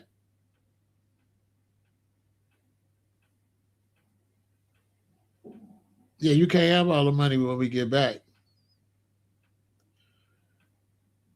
Now, how many of you trolls that want to argue about the Democratic Republic want to talk about something like that, especially you black ones? Now, when I start talking like that, all the brothers as trolls, they all disappear. They disappear. They don't got nothing to say. They get quiet when you really start bringing up some real stuff. they get quiet. They get real quiet. They push division on one live stream. Then they come to my other live stream and say, the gangs need to unite. Punk, you're not even united with me. Shut your ass up. How you going to come over here and be divided with me, want to argue with me, want to go against me, and then turn around and tell me, what can we do to put the gang together? And me and you ain't even together. How you going to tell me to put the gang together, but you a op? You my op. But you want the outside to get rid of ops. But you're on the internet, you my op. On the internet, because you ain't my op outside, because you ain't even built like that. Look how many brothers come over here and want to be my op. You would think a black man would come, try to link up with another black man. Now, a black man come over here and try to compete with me, and I'm 68 years old, and I've really been standing on business. I'm really a scholar, and I've really been studying, and you ain't no competition. You still eating sausages. You don't even your stomach has got cancerous substance in your stomach. Shut up talking to me. You don't even take care of yourself. The first thing, if I debate you and come to your house, I'm gonna open your refrigerator so we can get everything straight, who you are and who I am. I'm gonna open your refrigerator, and when I see all that processed food and stuff, first thing we're gonna establish is shut your ass up. Because you don't even take care of yourself while you out here philosophizing. One thing about me, when I get off here, I'm gonna go take care of myself. I ain't gonna come over here and know a bunch of stuff over here and don't know nothing when I log off. Don't know the ingredients in my food. You don't even know the ingredients in them hot dogs and none of that stuff. You don't know no ingredients. If I open your refrigerator and pull some out and say, what's the ingredient? Mr. Smart Man. You know everything on my live trolling. Let me come to your house and go in your cabinet and pull the crackers out. What's in these crackers? What's in this donuts? What's in this cereal, Mr. Smart Ass Man? Now you don't even know what's in your food. You think you can go to war with me? Some of you militant brothers, you always trying to go to war with white Americans that make your food. And you're going to end up on the ground.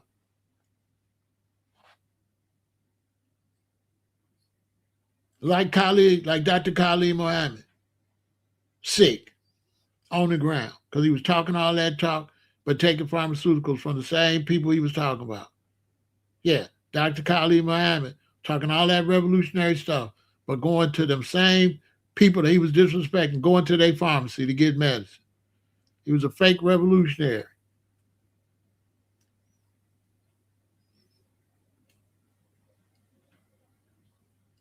What's going on, April? Yeah, Khalid was a fake revolutionary. If he was taking pharmaceuticals, he wasn't no revolutionary. He was going to the same people he was criticizing, calling devils, was giving him medicine. Yeah, I said it.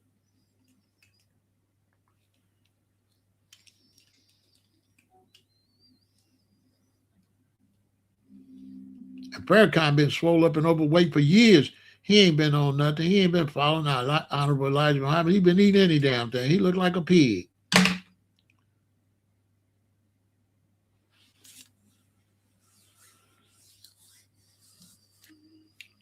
So listen, young people, there ain't no such thing as no damn Democrats and Republicans. It's a political party, but in real life, it don't exist. Don't let nobody fool y'all with that. Don't let nobody fool y'all with that. At the end of the day, them people white. You can believe that shit if you want. And don't you let white America sell you no Democrat, Republicans. Y'all think that's really real? Do it look real?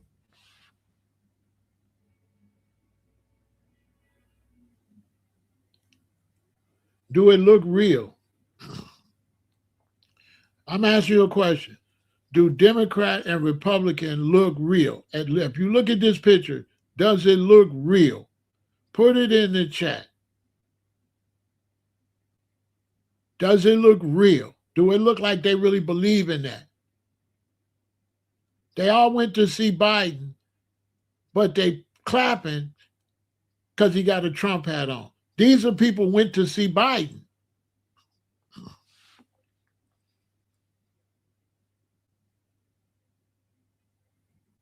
This picture shows you they unified. You the sucker.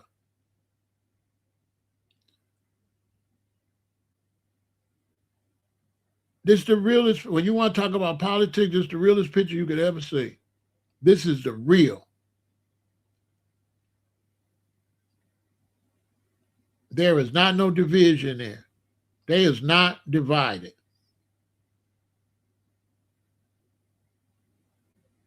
They not divided. They got you divided.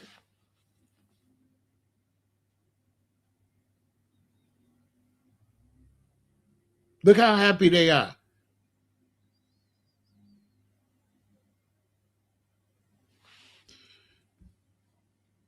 And you watch me, and I make money. You know what I'm saying? And your mama watch me, and you're gonna watch me. You know what I'm saying? Come back tomorrow though. Yeah, come back tomorrow. Keep watching my commercials. That's why I'm not gonna block you because I'm making money. So just keep watching the commercials and keep coming back. I ain't gonna never block you. Because when you click, I make money. You work, you know what I'm saying? So whatever you say, you know what I'm saying? But I can tell you this. I hope you ain't no man because that's too feminine. You feminine on the internet as a man. Because there's a bunch of people in your neighborhood. You can go outside if you want to beef. So I don't know why you're on the internet beefing. Ain't nobody, you ain't going to beef outside because you know how it's going to end up. But come back.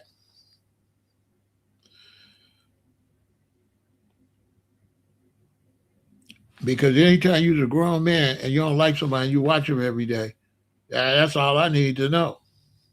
Why would I waste my time? Bro, hey, listen, bro. If it's a dude that don't like me and he always in my life, what do you want me to say? I don't know what to say about you. You know what I'm saying? That's all I can say. That speak for itself. What do you want me to say? Everybody already see. Yeah. Am I supposed to get mad somebody like me every day and come tell me, watch me every day and come tell me they don't like me?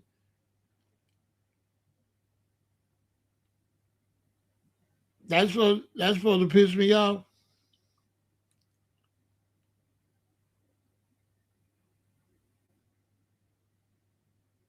I'm just saying.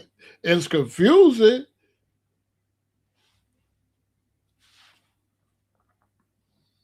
Because I already know you're going to go away. You're going to get tired. You know, you're going to get tired. You're going to get up and say, I can't keep going, wasting my time doing this. I got to go get me some business. One day, all y'all brothers or whatever y'all is, I don't know if y'all brothers, y'all can be anything. All y'all people that don't like me and watch me constantly, one day you will wake up and use your time more wisely. In the meantime, keep on coming back. Keep on talking crazy. And keep driving my views up. Thank you. Thank you very much. Click on every video. I appreciate it. I really do appreciate you. You know what I'm saying?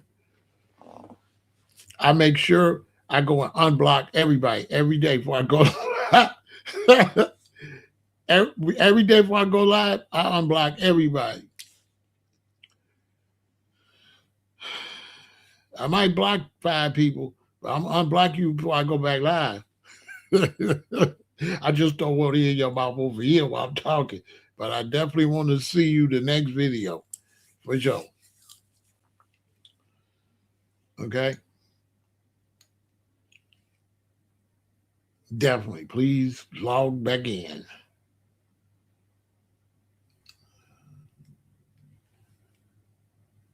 It's all about the Benjamins, baby.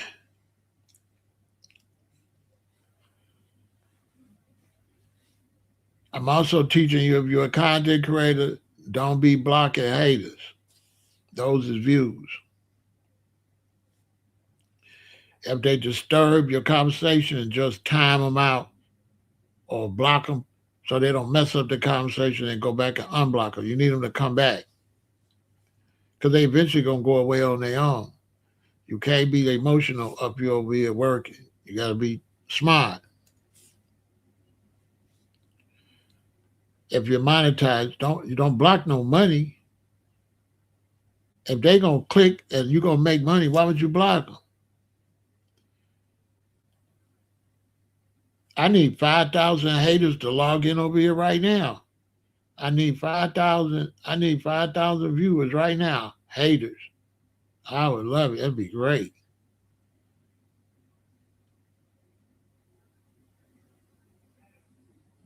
I got love for Khalid, but I'm plant based and I eat right. And those people like Khalid and them type of teachers, those are one dimensional teachers. I'm multi-dimensional teacher. So you can't come to me and got the finances part to right, but you eating hog maws and chillings. You got to come with the whole 360. And this is where your teachers, y'all teachers, they're not bringing the whole three. They're not bringing the whole thing. They lean in this way and that way. And because they really don't bring health, that's why all your teachers be sick and and gone early and have crazy health problems, so they can't really teach, and they cut you off from your other teachers. If I go see Dr. Ben and then Dr. Yosef Ben Shahani and I go see Dick Gregory, both of them my teachers. Dr. Ben telling me all the historical stuff. Dick Gregory telling me how to eat. That's my teacher too. So I'm gonna use what this teacher taught me and look at the other teacher and be like, okay, you pretty good with this, but you ain't got this together. Because for me, black people, if you ain't eating right, you ain't talking about nothing to me. To me, if your number one thing is what you put in your body, if that ain't number one, to me, you a dummy. I don't give a damn if you Khalid, Balid, or Smiley. If you Khalid Muhammad and you taking pharmaceuticals and you hollering that these people is your enemy and you taking their medicine, on the eating side, you a lame, and on the revolutionary side, you a lame. You not no real revolutionary. That's like the Russians fighting the Americans, but then the Russian army, the American let the Russian army send them food. Would you let the other army send you food if you was fighting the army? Would you let them send you some food? Would you take anything they make? If you was fighting a war, if you was a revolutionary like Khalid, and he claimed that whites was the enemy, would you take their medicine? That's a fair question.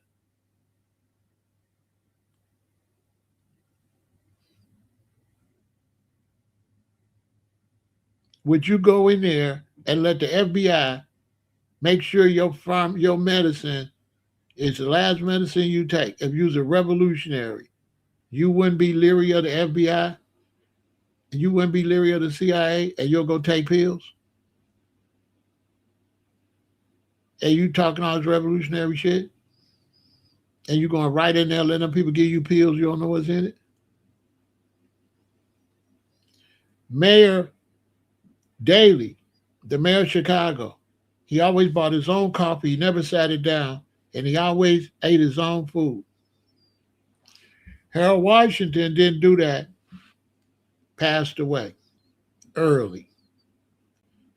Let that sink in. Mayor Daley wouldn't eat nobody food and never would sit his car and brought his own coffee.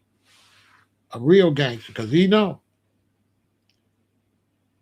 they'll do what they call slip you a Mickey and you'll be out of here. So yeah, when I found out he was laying on the floor in the bathroom, going to get his pharmaceuticals, yeah, he lost points. Yeah, he lost points.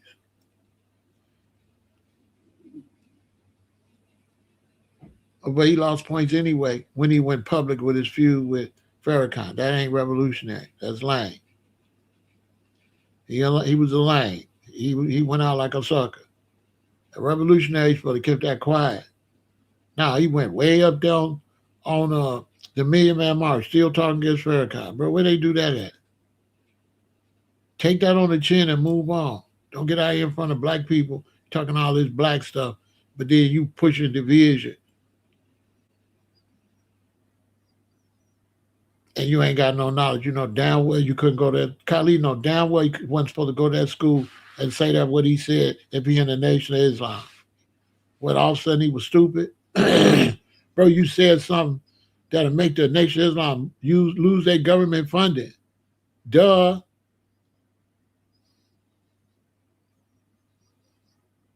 He rightfully got kicked out of the Nation of Islam, then cried like a little baby instead of admit he was wrong.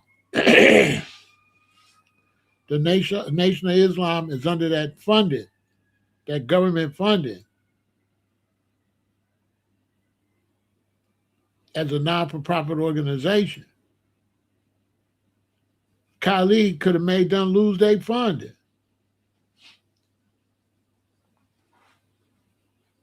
This big Pharaoh, I watched the speech before he got kicked out the nation. I seen the speech live. I seen the speech when he did it. So I ain't just talking. I watched Dr. Khalid Muhammad the day he did, when that was recorded, I saw it. And when he started saying certain things he said, I said, why the hell is he saying that?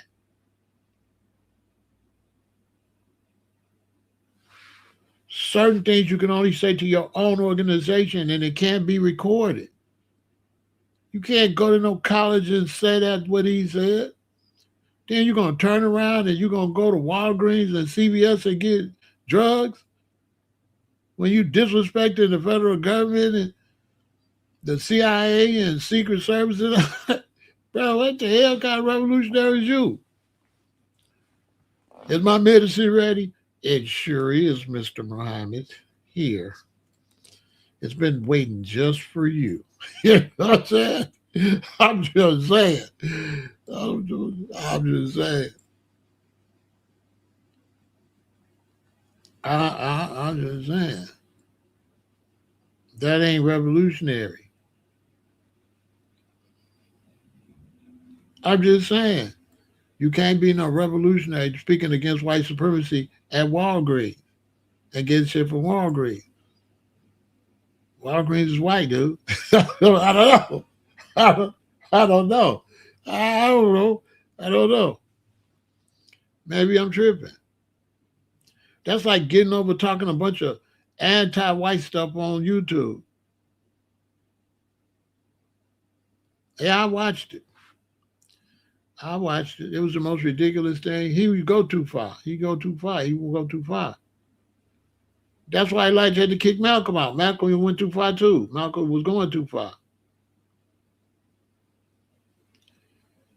That's why Malcolm had to go. Malcolm was going too far.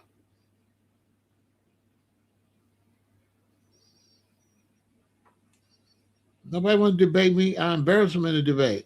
What did Elijah tell? Listen, and we're gonna end this. What was the reason Elijah Muhammad wanted Malcolm to stop talking like he was talking? What did he tell Malcolm? Put it in the chat. Let me see if any brothers got knowledge. What did Elijah personally say to Malcolm about the things he was doing in the community? Put it in the chat. Nobody talks about that.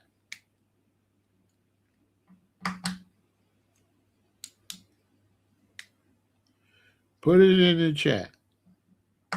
I'll give y'all a little side knowledge.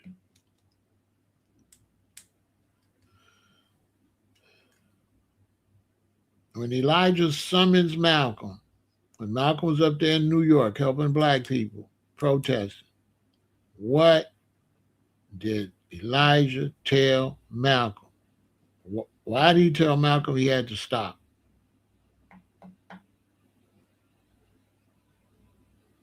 No, nope. He told him, he said, our brothers is in the penitentiary behind the walls. What you saying in the streets will get our brothers unalived in the penitentiary. That's what he told him. Because the Nation of Islam was built out the penitentiary. They was getting brothers out the penitentiary, cleaning them up, putting suits on them, and straightening them out and putting them back and making them productive. Elijah summons Malcolm and say, Malcolm, what you saying? We got brothers behind the wall. You're going to get them hurt. All the guards is white, Malcolm.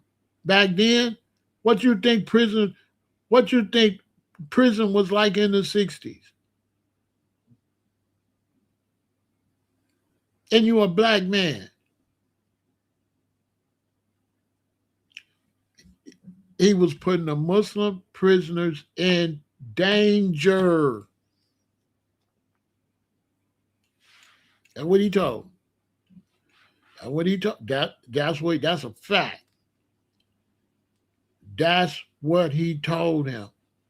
So you got some revolutionary teachers out there. They ain't teaching, you know what I'm saying? They ain't teaching the history. That's an absolute fact. He summons them and told them that. When Malcolm was in New York doing all that protest. Now go read. Go pick up a book and read. I'm not verifying nothing to you. I'm not verifying nothing to no loser, bro. Listen, you a loser with a fake name. You can't even verify who you are. Imagine somebody that can't verify who they are with a fake name telling me to verify something. You are unverified, foolish object. Bro, step your game up too. Anyway, I'll unblock you tomorrow. He say verify with a fake name. You can't make this up. Unidentified loser. Hey, ain't funny though. You learn from it. You can't verify who the hell this is. He want me to verify my sources. And all he got to do is go, oh, listen, the fact he telling me to verify it means two things. I made it up or he don't know the history. Because if he know the history, right, he'll already know that's already substantiated. That's already in print.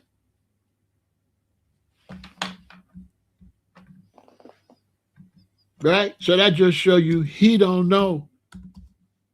He don't know the history.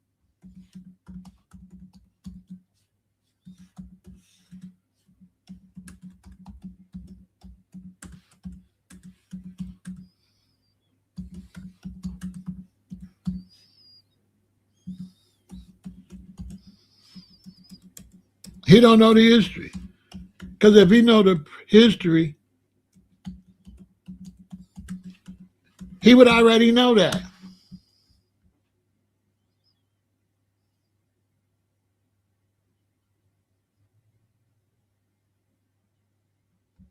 Hey, look,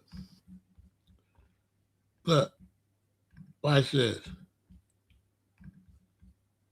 So somebody talk to me that don't even know the history. What it say?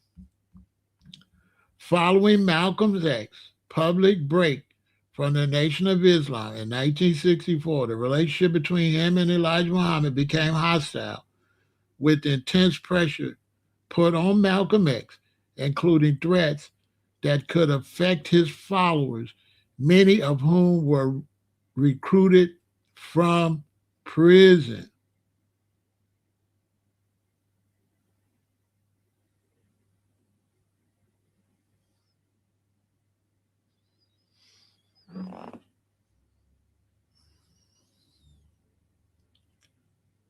Duh. So imagine somebody telling me to prove it when they really proving they don't know the history. Because if he knew some knowledge, he would already know that's facts, right? So he telling on himself. He don't know nothing. Because everybody know that's facts.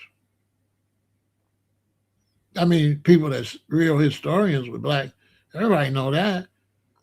Everybody know Elijah told Malcolm several times, you're going to get the brothers hurt. When Malcolm was up there getting arrested in New York, that's when he told him that. So even what I just showed y'all wasn't all the way accurate when it happened. This happened way before the breakup. This happened when Malcolm started getting involved with black issues up there in New York. Elijah told him, you're going to get the brothers hurt.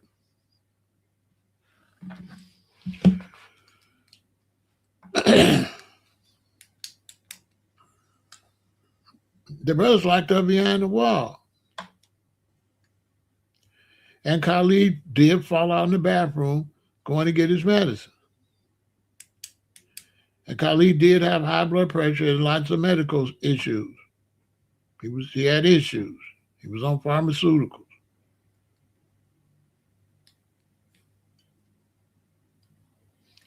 It's a fact. Okay? That's why Khalid, what happened to him didn't get investigated because everybody knew he was sick, so they figured it came from his sickness. Everybody knew he had high blood pressure. So everybody's like, well, it could have been that. Then whose girlfriend set him up? Some people say that. I can't verify that because Khalid was sick. And your girlfriend ain't got to set you up. Y'all go to the store. They'll come in your house. They'll put some in your medicine and put it back in the cabinet. Even right now, they can turn off your security system. They can make your security system look like it's still running. They got a way that if I got a security system here, they got a way to make that security system loop. And they'll loop the security system. And if it ain't no clock or nothing in the camera, you'll never know because they looping when nobody was there. Then they'll leave and stop the loop. Listen, they can loop your security camera.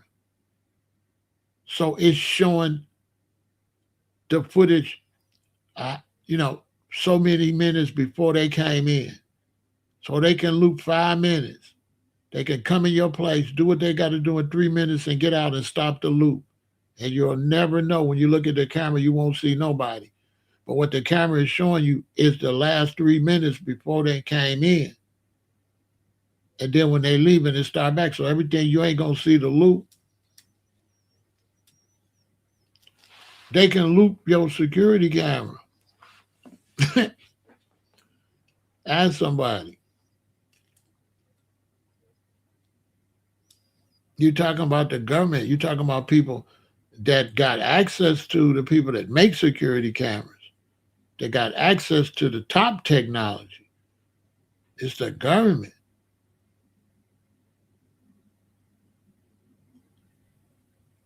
The FBI got access to all type of technology now. Okay? It ain't no joke. But I can't say for sure because he wouldn't take care of himself. He wasn't taking care of himself. He wasn't taking care of himself. So I can't say they put something in his medicine, but I can say he had medicine. So he didn't have medicine because he was healthy, right? Right?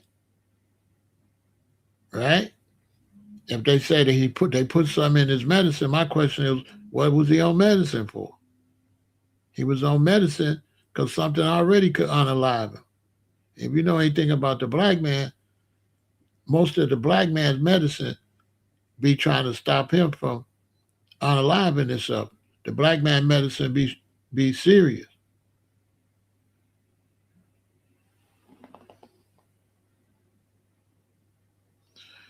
Yeah, you cover your drink.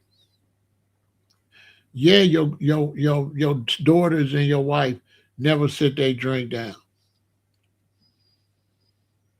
And they got that fingernail polish that my daughter can put on her fingers And if she do leave her drink, she come back, all she got to do is stick her finger in there. And if somebody puts something in her fingernails, going to turn a certain color. They got the fingernail polish, lady, that detect if somebody spike your drink.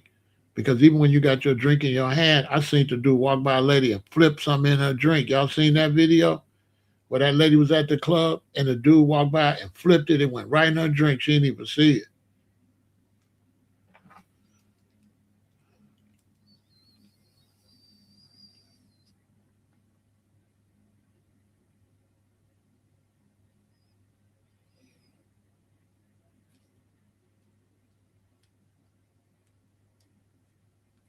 Yeah, they'll spike your drink. They'll spike your food, all that. Hey, I was a young revolutionary.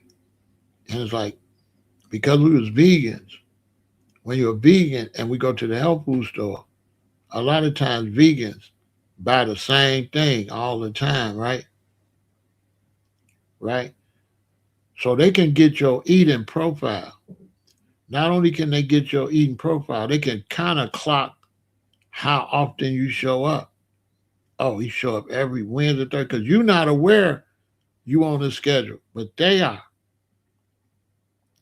And so when we was in Hawaii as young revolutionaries, if there was a drink I drank a lot, when I would come in the store, I would move the ones in the front and I would get one in the middle or in the back. I never would get the one sitting right there. Cause that's the one they gonna have sitting there when I come in there.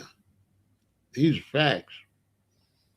So when I used to go to that little health food store on the big eye, anybody tell you, I would switch up. Cause Hawaii is like a military. Hawaii is CIA, KGB, Mossad, all of them is there in Hawaii. Hawaii is like probably got the most spies than anywhere in the United States, except maybe Washington, D.C. You got to be careful out there.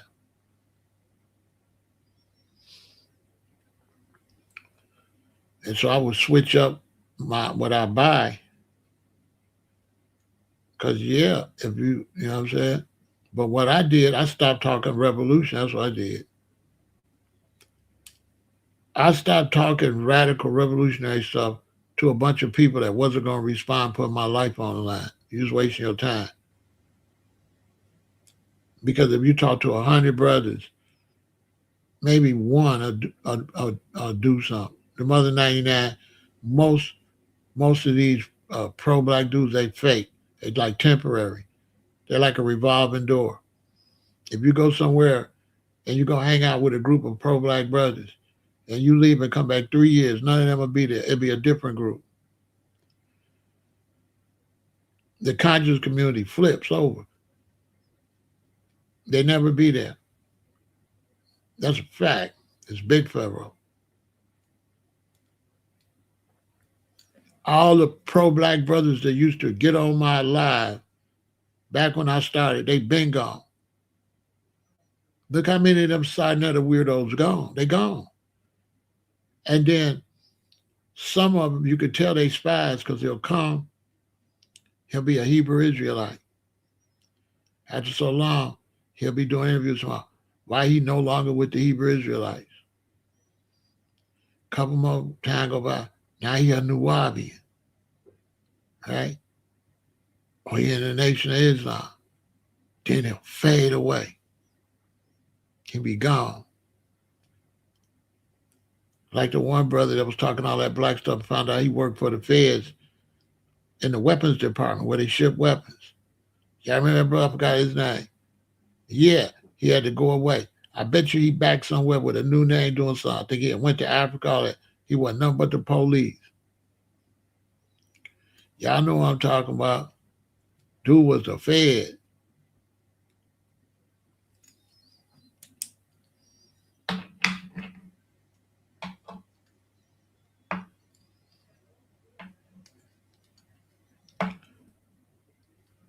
I forgot that brother's name.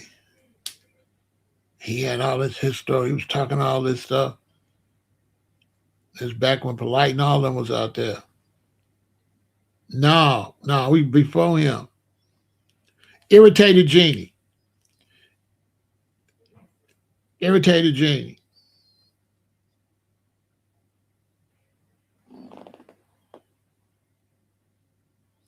Irritated Genie. My history is extensive. I could tell you, yeah, Irritated Genie. They found out he worked for the federal government in the department that ordered weapons. And he was talking super black anti-government stuff and worked for the government. Sure did. Once they found out, he changed his name to some African name. He went to Africa or something. And now he back, but he can't come back out with people like us out here know who he is. But he's still creeping and crawling around, straight fed.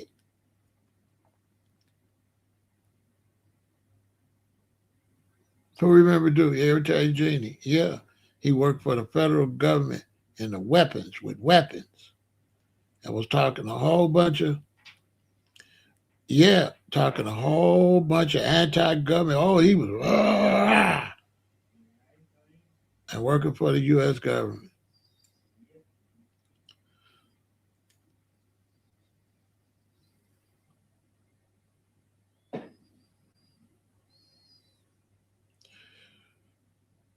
And a bunch of them be on Sinetta TV. He harbored them.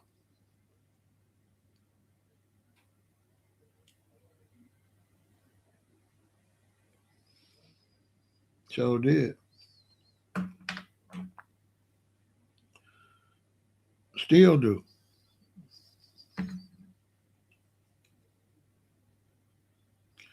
That my Sinetta Cave Chicago kept calling me, trying to meet up with me. Boy, you better get your ass out of there. I didn't go meet with him. Well, I'm not coming to meet with you. I'm not letting nobody do nothing to me, and I ain't catching no case doing nothing to you. Bruh, take your ass back to New York. That was calling me, trying to meet up with me. Was you crazy?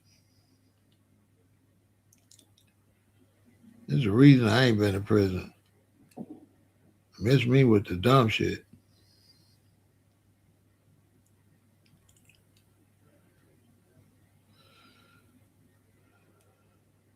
Well, you better be careful in this country. That's all I can tell you. You're talking that Democrat Republican. All right. Yeah, and I already told you about the red pill and the blue pill. You just didn't know what they was telling you. Boy, that division ain't real. That's for suckers.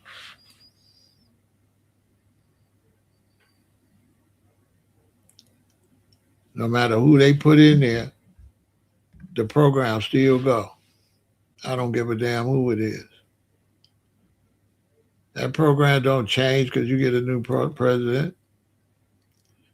How the president gonna change the program? The president don't even know it's a program. The president's in the dark.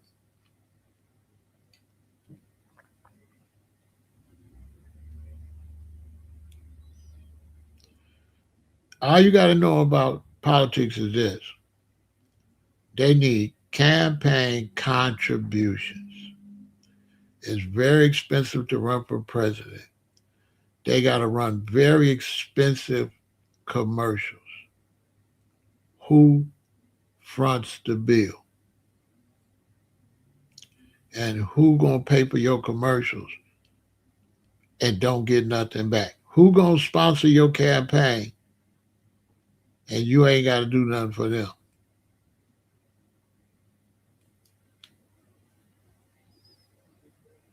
It costs millions of dollars to run for president. Millions.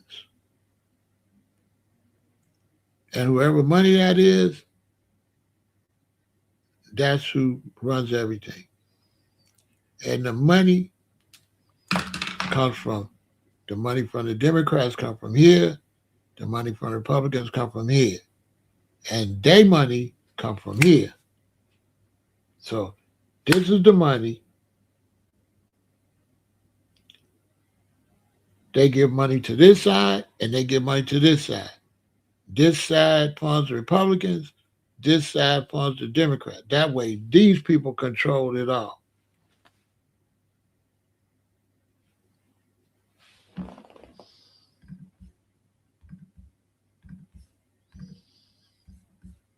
That's how it goes.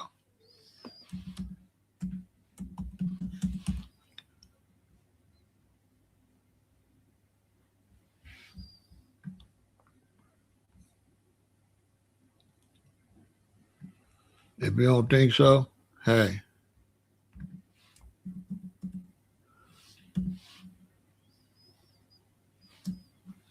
they split the money up and then they kick the money down.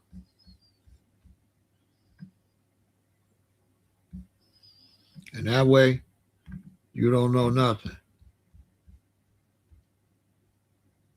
But the ones at the top control everything and make you think it's two sides.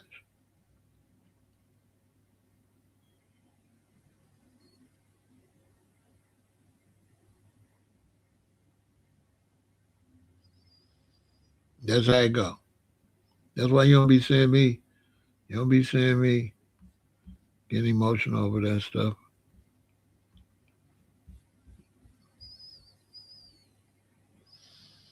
Now, certain local politicians still can do something for you.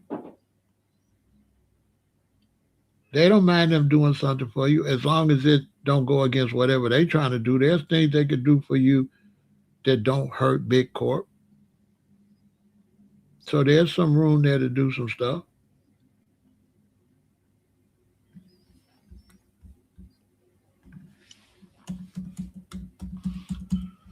There's room to do stuff.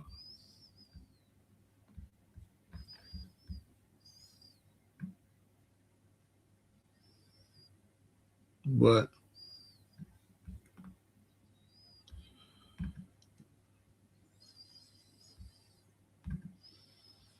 it all come from one big source though.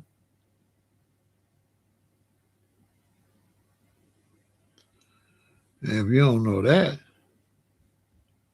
you just caught up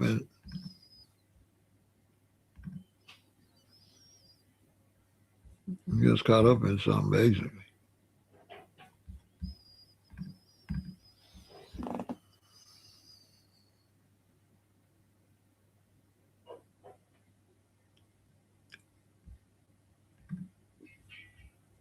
I can answer that. You want me to really answer that?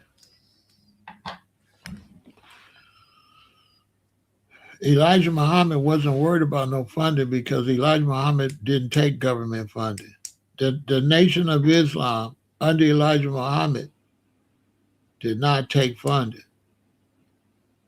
Farrakhan's group is not legally titled the Nation of Islam. They have another title.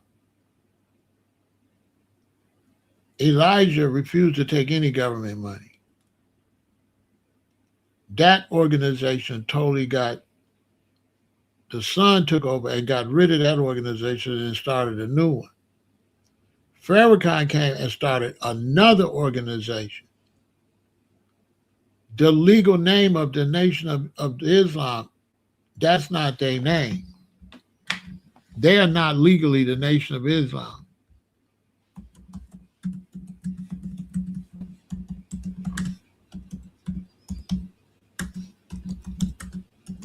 I watched a Muslim brother talk about. He told their real name. I just didn't memorize it.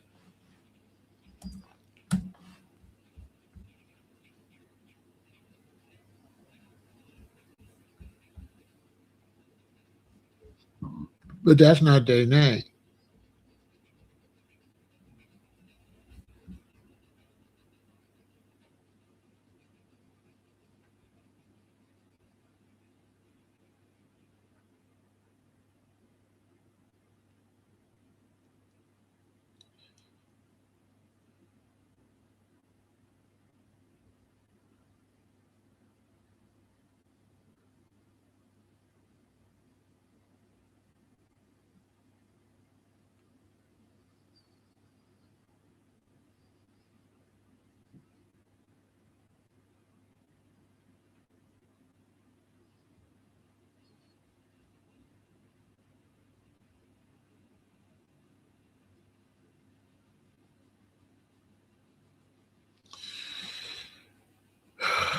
Look, they don't be want to show that stuff.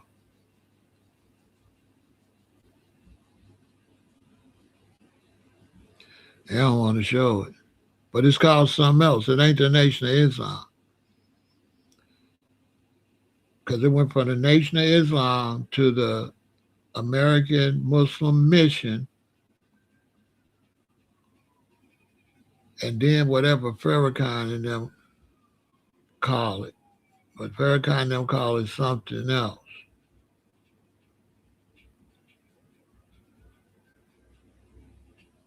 There's a brother on the internet breaking it down. But it's they not the Nation of Islam.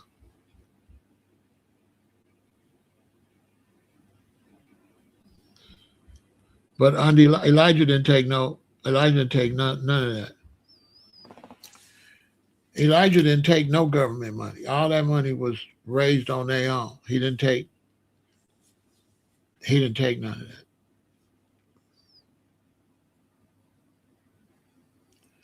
So he didn't have no funding from the government to lose.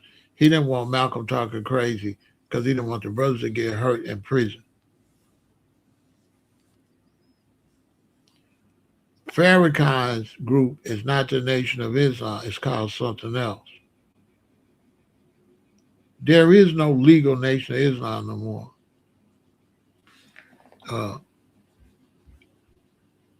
Yeah, there's no.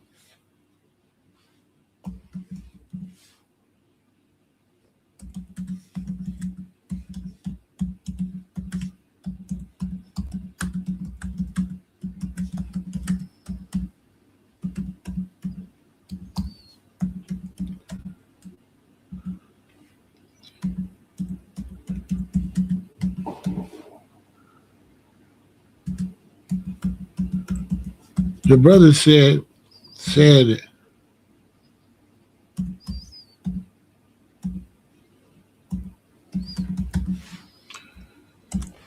it's on there. You gotta watch one of them brothers that be talking about it.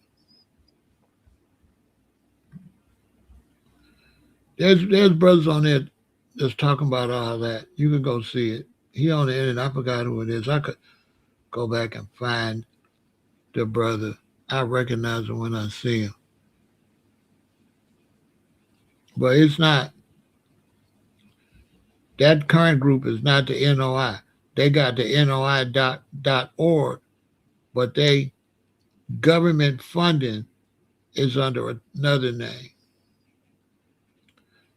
I forgot what the brother said.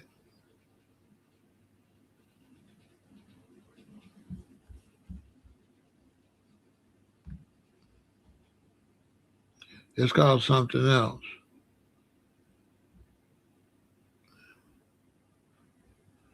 There's a brother doing interviews with all them brothers, and he telling it. I forgot what he said the name was. And that's the brother. It's one of the OGs. It's one of the brothers who was there with Elijah. And he's saying Elijah didn't have that. That Elijah wasn't taking no money from the government.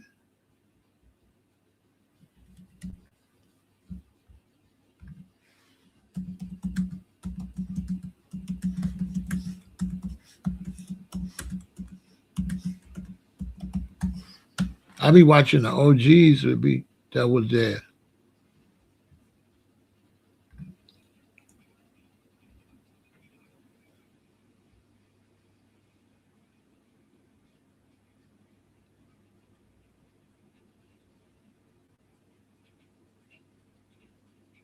They don't say.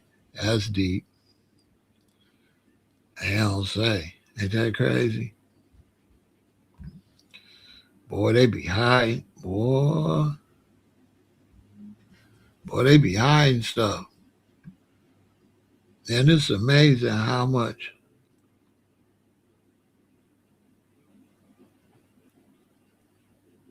Man, this thing with knowledge, the way they be hiding knowledge, it's crazy. Wow.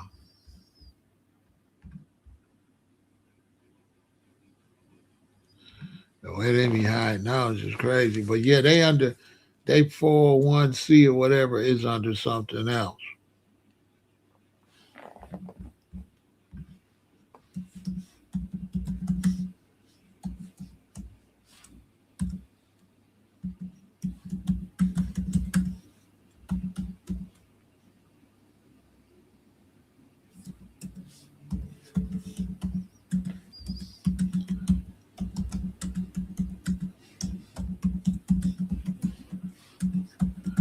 Boy.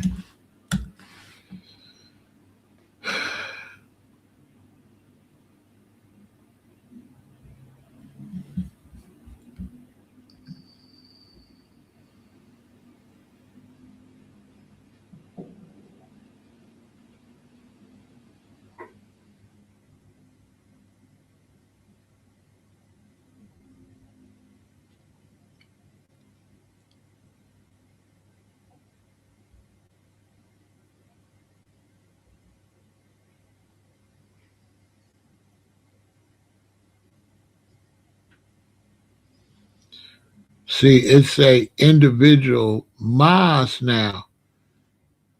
Individual mosques and entities such as the Nation of Islam Mosque 74 Inc. are classified under 501c3. So they classified under each mosque.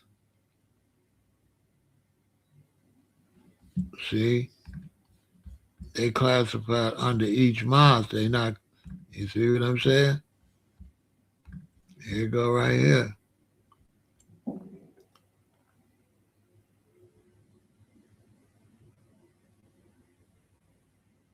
Key details regarding the status designation, individual mosques and entities such as the Nation of Islam Mosque 74 Inc. are classified under 501c3 as churches and educational organizations. See? See, I told you. I told you.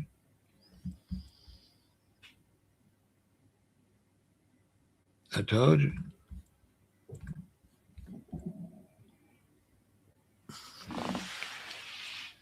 I watch a lot of videos, so I don't be remembering all the brothers, but I'm watching, they got the elders telling the history and telling what's going on. And I watched the brother, he broke all that down. So whatever the name of that mosque is, that's Farrakhan's organization. And only that mosque, as far as legally. Which is smart. That stops them from being able to shut the whole thing down. That's smart. So if somebody says something at this mosque, you can close this mosque down, but you can't close down the whole nation. That's smart. That's smart. So they broke it down to mosques. Each mosque is its own entity. That's smart, though. And then they probably all got to make donations to the minister. That's smart.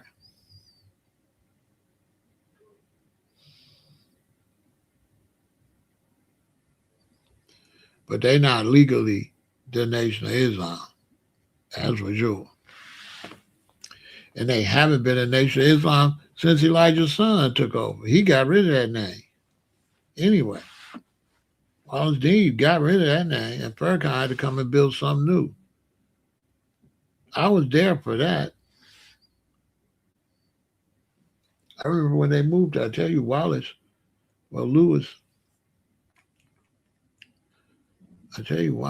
Mustafa, we was around each other around junior year, senior year, when they moved here.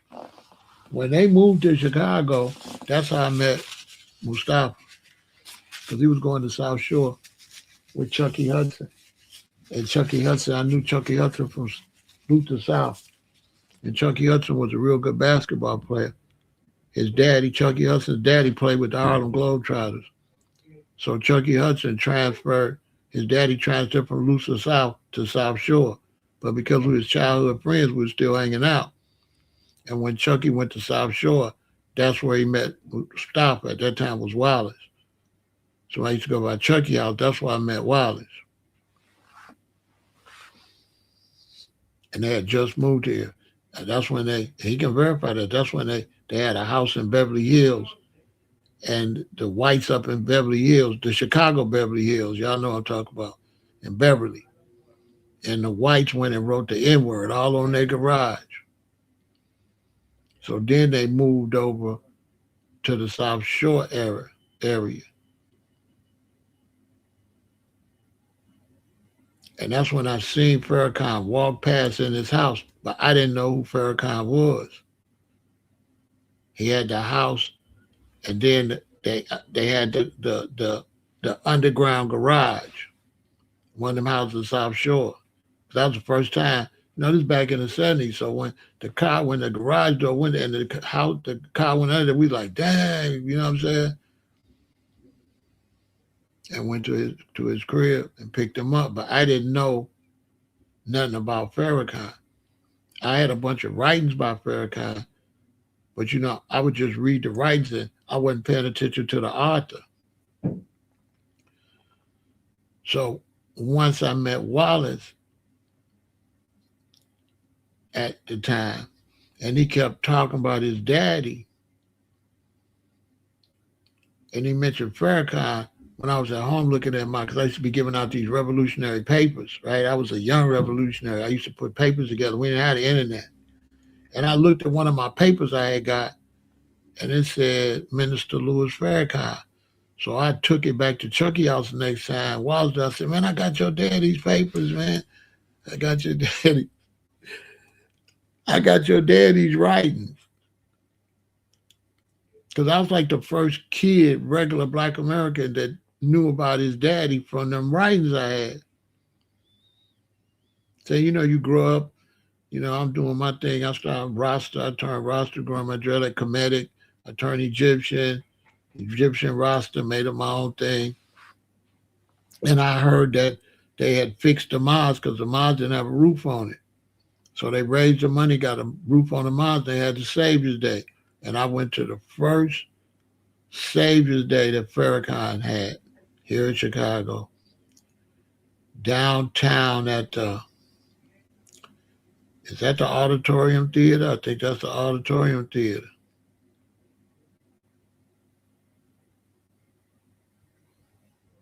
I think that's where it was at.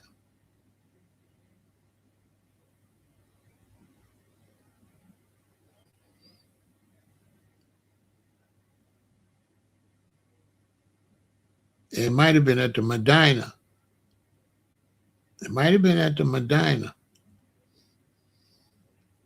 But I thought it was downtown at the auditorium.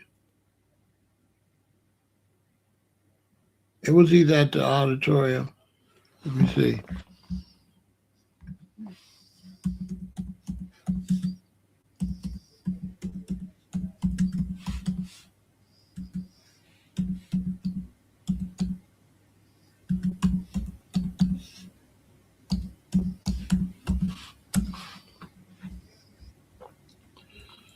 That was 1981.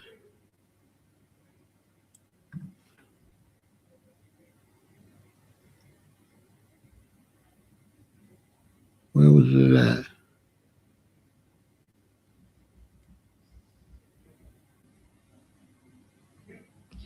That was 1981. I had just started growing my dreads, maybe. I had my dreads like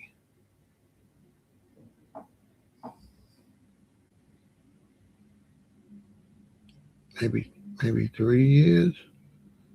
I think I started growing my dreads. I guess in 76. I started growing my dreads, I think 78.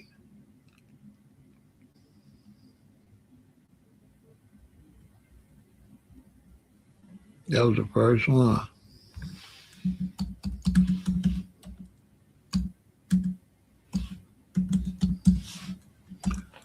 So I got respect for the family because The Auditorium Theater. I thought so. Yep. Downtown, the Auditorium Theater, February 22nd. On my birthday, too.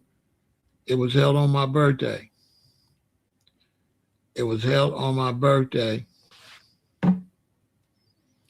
on my 23rd birthday. I got to say that. I ain't even know that.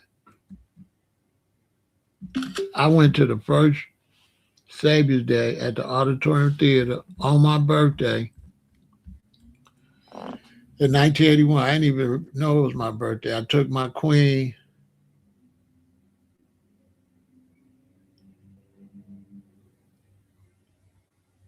my daughter's mama. I took Joyce.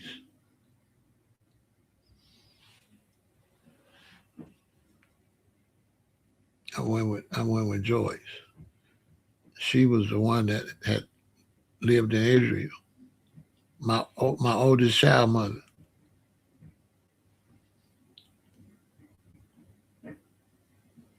I took. I didn't even know it was on my birthday. That's deep. February 22nd, 1981. And I remember, boy, I seen Wallace come out there, Mustafa come out there with his daddy. Man, I was so proud to see my friend up there with his daddy. After, remember him talking about they was going to come and they was going to build it back and how Wallace messed everything up. And to see it done, man, that was a proud moment. They had Father Clemens, a black Catholic. They had Prince Aziel, one of the leaders from the African Hebrew Israelites. So it's like the Catholic priest spoke first. Father Clemens spoke first. Then Aziel from the Hebrew Israelites spoke. Then Khalid spoke. And whoa. The first time I seen Khalid was 1981. Young Khalid. Man, he was on fire. And that's how you know Farrakhan is super great. Because you know how great you got to be to come talk behind Khalid?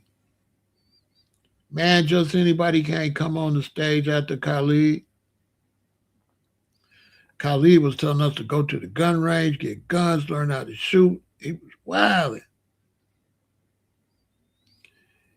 And it was deep because when you come in, the women got to go over there, the men got to go over there. So you don't get to sit with your woman. Your woman got to go sit. The women was on the second floor with all women.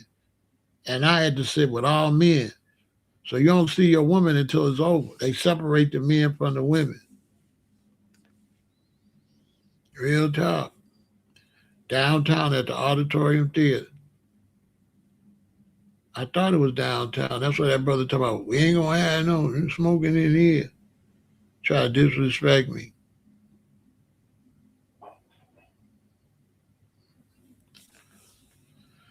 That show you how long I've been in the game. I'm a walking historian. I'm history. I'm black history for real, for real, for real, real. For real.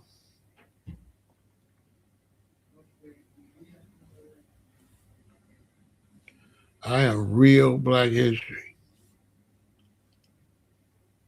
No ifs, ands, and buts about it.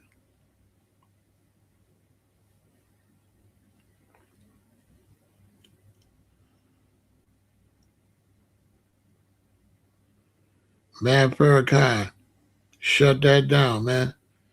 Farrakhan came and took that crowd right back. Man, Farrakhan came and took that crowd like it was nothing. That's how you know Farrakhan, he is not no joke.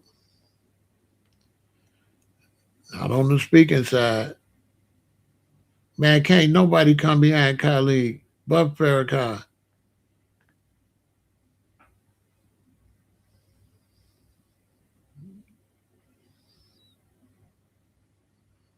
On my soul. I seen it. That man came and Farrakhan came and sent it all the way up. You know, Khalid, like Fat Joe said, Khalid sent it up. But Farrakhan, all the way up, it went through the whole root, man. I've seen it. That's when I knew, oh, this dude ain't on. This Farrakhan, this dude he ain't nobody to play with. He can't, yep. Imagine that. Khalid speak before you. Boy, you know how cold you got to be? Man, Khalid was on fire. Hey, man. Khalid was on fire with a capital year. I ain't kidding. Man, Khalid he was on fire.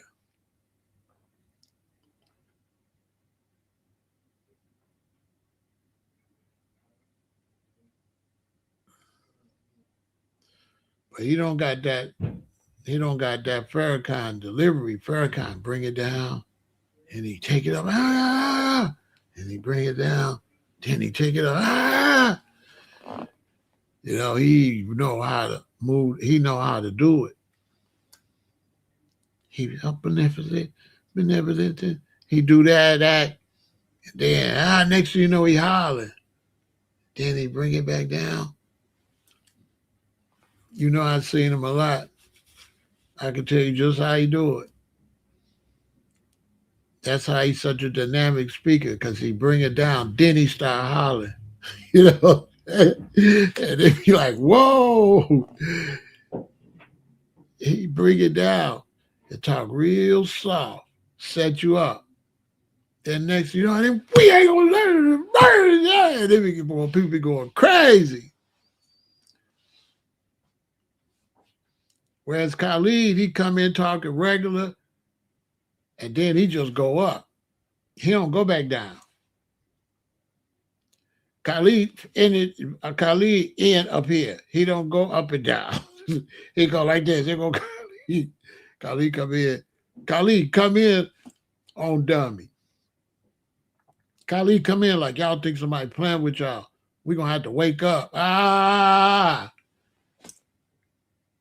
He comes straight in on dummy. Tell me that's one of the greatest things I ever see, man. That first Savior's Day with them four brothers. The leader, the black elder from the Catholic, the black elder from the Black Hebrew Israelites, Khalid and Farrakhan. Boy, that's historical. That's historical. All four of them, they tore it up.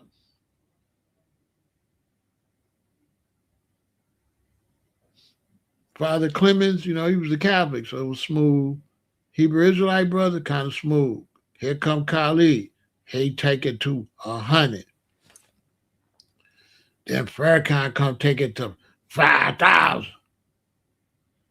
Farrakhan come and tear the whole roof out the building.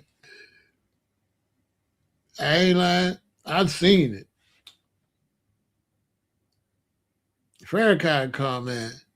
His whole wordplay, his comment, what he be talking about, man, that place went crazy.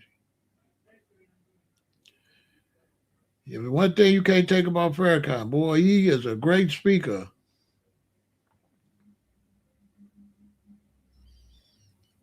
He is a great speaker. Because what he did was he took the smooth parts from Elijah and he took the fire from Malcolm, right? And he created Elijah X. That's Farrakhan. Farrakhan, if you mix Elijah Muhammad with Malcolm X, that's Farrakhan. Facts. He took the two and he put them together. Elijah was always like the smooth Farrakhan. Malcolm was always like the riled up Farrakhan. Well, Farrakhan took it like this. You know what I'm saying? He took it. He mixed the preacher with the revolutionary. He's a revolutionary preacher. Facts. He do both.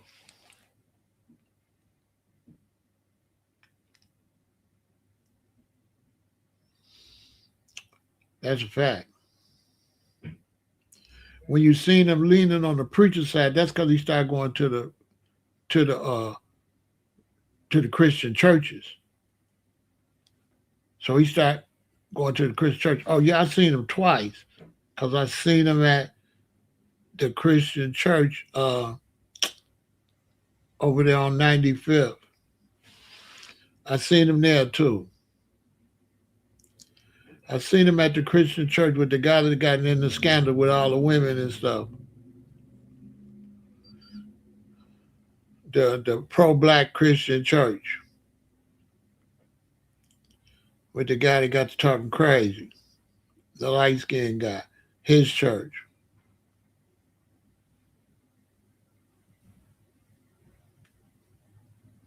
They got all the red, black, and green flags and stuff right there on 95th. I seen him there. That's when he added more of the preacher. When he started talking to the Christians. Like he could do anything.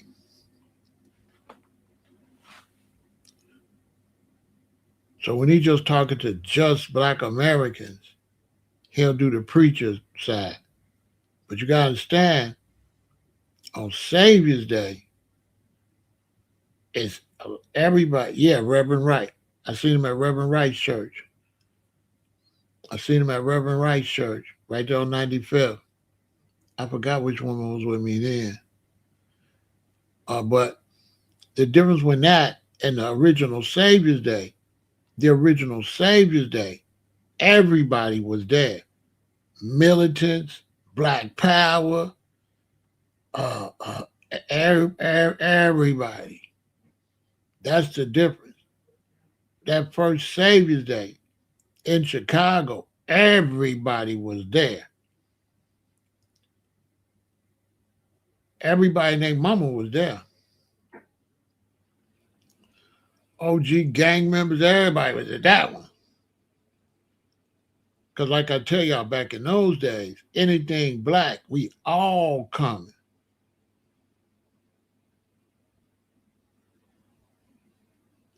We all coming. What's up, Howard? We all coming.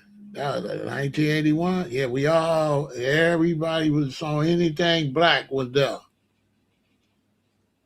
Because like I said, I was representing Egypt. I was representing the Egyptian roster. So I was my own thing. But everybody was at that, boy.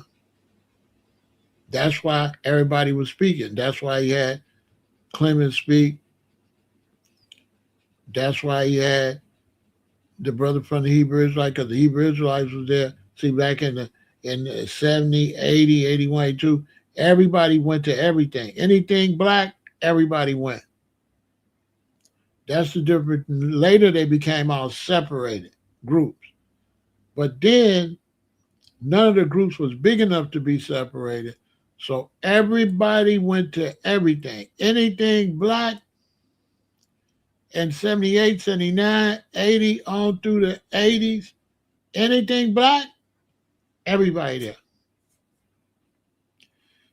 Farrakhan come to LA, all the Hebrews like there, all the Rastas is there, all the revolutionaries there, all the Black Powers is there, all the Nation Islam is there, all the regular brothers, all the Garbyites, anybody, any kind of black, they would all come to that. It was looked at as a black event. It wasn't looked at as no Islamic event. It was like some black. This is black. By the time you got to the 90s, everybody separated, and that's what ruined everything. And then Sarnetta TV and them promoted the separation. Sarnetta kind of did a disservice to black unity, having brothers argue they different belief systems. That really was negative. Sarnetta TV was detrimental to the black community. He pit them against each other. I ain't trying to hate on him, bro, but that's what he did. He messed all that work, all that unity we had. He threw it all. He messed it up. Remember the brothers, the Hebrew brothers wanted to beat up Polite. Remember the violence came in. That never would have happened. That never would have happened. He started promoting. That's why I never went back. When I went on his show and I seen how he was, I just never went back. You know what I'm saying? I was like, oh, this dude a snake. He like a girl. He like a Wendy. He like a red, black, and green Wendy Williams. He like to stir up this one against this one against this one and all that. And I wasn't comfortable with that. Especially from somebody that's not really no foundational black American. Dude, you an import anyway. You know what I'm saying? You from Barbados or something. Why don't you go get some of them? Why you up here trying to act like you me? Yeah, that's the problem. A lot of times we have with a lot of immigrants trying to act like you're a black American, but you really ain't, and you really don't like them like that. But you want to walk like me and talk like me and dress like me and all that. But nigga, you not me.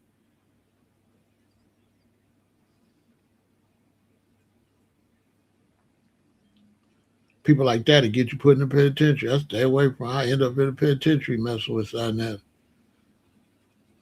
I have to stay away from people like that. I got PTSD. All right, I'm gonna stay away from this dude.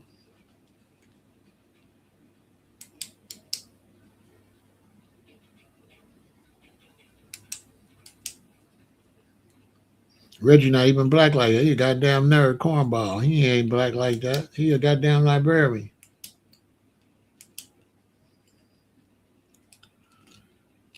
Boy, you better shut up. You know what I'm saying?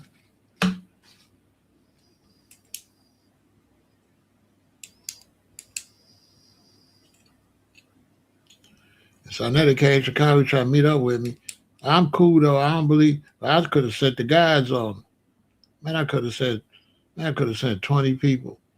Man, well, I could have sent the guys over there to meet them. I be being real nice.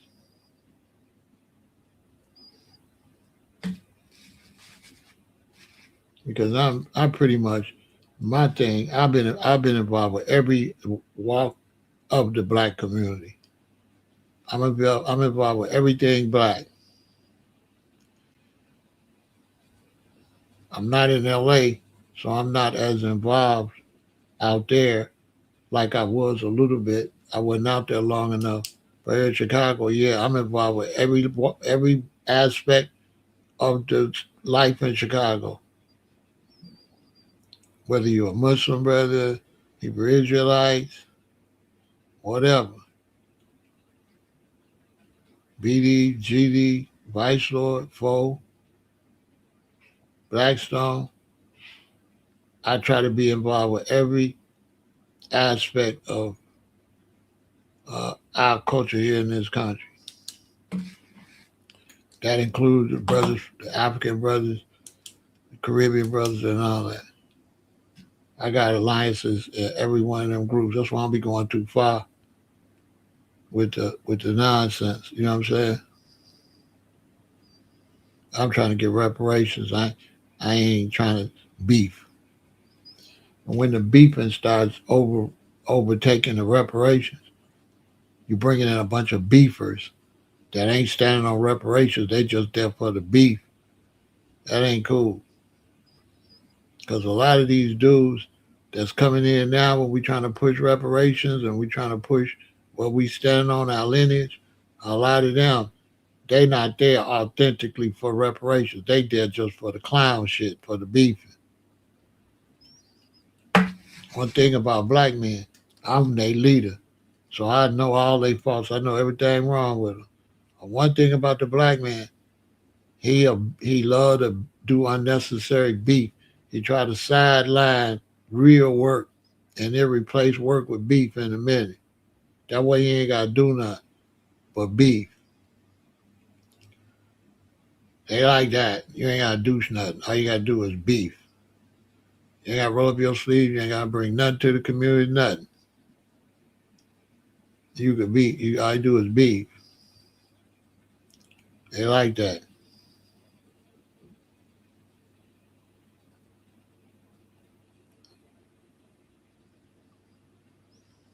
Would I leave what?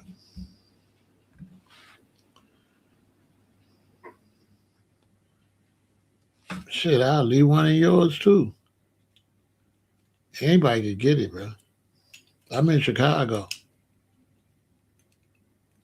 If you come to Chicago, it ain't gonna be no African run up on you. So you ain't outside with your name zoned in. You're not real like that. Cause in Chicago, you get on the L train and somebody run up on you, do you dirty. It ain't gonna be no African. It's gonna be FBA. Yeah. Come to Chicago, go to Cook County Jail and see who do you dirty. It ain't gonna be no African. Where I live at, it ain't gonna be no African gonna do you, bro. I'm in the real world. Yeah, I'm in the real world. I'm not in y'all internet world. Where I live at, Foundational Black America will do you. Will break in your house. Will steal your stuff. Will carjack you. Will rob you. Where I live at. I don't live in your make believe world. And the world I live in, a person hollering FBA, I'll be the first one disrespect me. That FBA will snake me. Where I live at, a foundational Black American, I'll be on the internet talking FBA and will snake me. I'll break in my house or steal something. I'll talk to my woman. Where I live at. So I don't put no morals with FBA. That don't make you got no morals. A lot of times, a lot of y'all on the internet, FBA, y'all fraudulent, y'all cheerleaders, y'all bandwagoners. Y'all jumping on the bandwagon because you ain't pushing the Europeans for no reparations. You're beefing with the Africans because that's the pussy way. You're taking the coward way out. You don't want to go at the real oppressor that really had you in slavery and really did your family dirty. You want to go at the Africans because it's easy. That's what I say. I say a lot of foundational Black American men on social media is punks. You can tell anybody I said it because you ain't going after the big man for our money. And if you ain't going after our money, Big Pharaoh said, you a lame. I don't give a damn what title you use. If you ain't going for the bread, if you ain't going for reparations from these big corporations that robbed your ancestors right here in this country, that locked brothers up unfairly, that unalived brothers, officers right here. And if you giving them a pass to go after Africans, use a B word.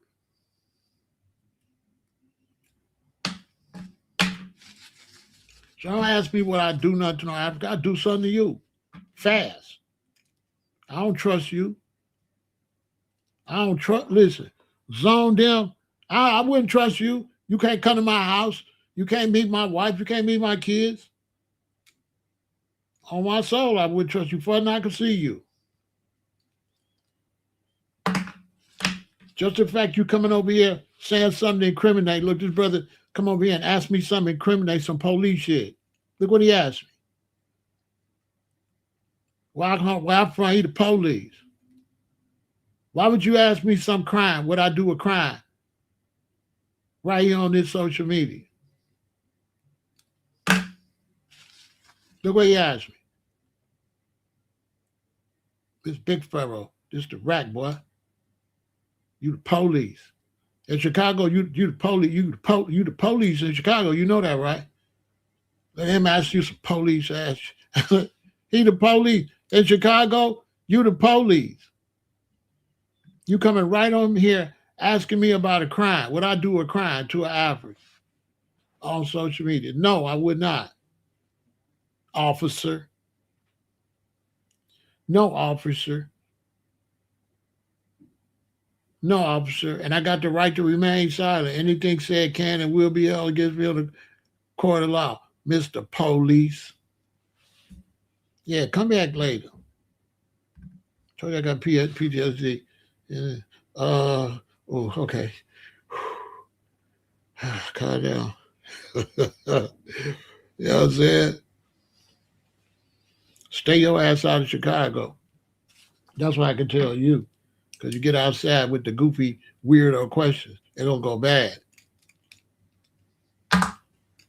Don't worry about what I do. What your punk ass will do? Nothing. You ain't gonna do nothing. Boy, if you don't get off my social media, boy, you ain't gonna unalive nothing and you ain't gonna let nothing die. Get your punk ass off my social media. Punk. You ain't no gangster. Ask me what I'll do to somebody. And he ain't gonna do nothing. Anyway, that means it's time to go. When the weirdos show up. This is why I be trying to teach brothers watching me. Watch what you be saying. If you come to these real hoods, you gonna make you're gonna kick off people's PTSD. You can't ask nobody that outside.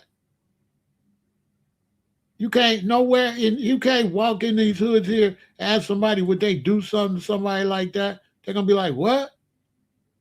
The first thing they're gonna say is, I'll do something to you. That's the first thing they're gonna say in Chicago. That would when he said that, he would instantly be in danger. If he came any streets here, around any street, any gang, anybody been in and out the county jail picture, and he said that instantly, he would be in danger immediately. Because they're gonna be like, what? And when you get that hood, what? It's all bad from there. Because everybody will know, why would you ask me what? What? That's disrespect because it's like you checking a brother trying to check their gangster. You trying to check their gangster, right? So there, when you want to see somebody gangster, they're not gonna use no imaginary person. They're gonna show you outside. If you test somebody like that, would you do something to somebody? They'll be like, yeah, and they're gonna do it to you outside. Zone, you a lame. Get off the internet, little boy. Go do your homework or something. Go clean your room up for your mommy get home.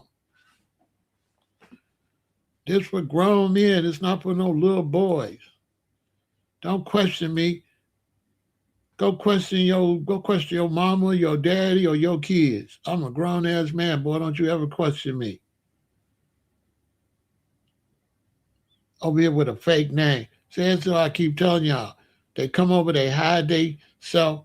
You zone, them, five, hiding, trying to ask me what I'll do with my real face and my real name, Pharaoh, while you hiding with a fake name, right? See what I'm saying? Ask somebody really, you can really see what they'll do, but they can't see you back.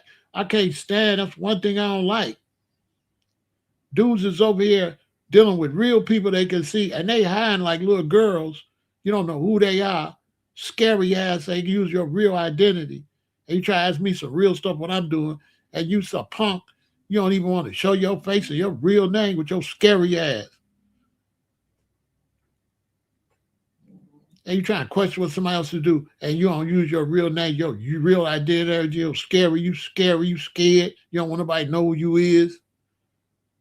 Because everybody gonna say, oh, he full of, he ain't that. You know what I'm saying? No, I ain't thinking about trying to do nothing to no Africans, man. For what?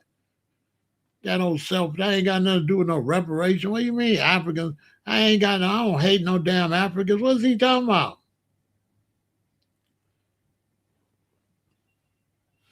I don't hate no Africans. When I go out here, I get on the bus and the trains, I'm looking for anybody that's an enemy.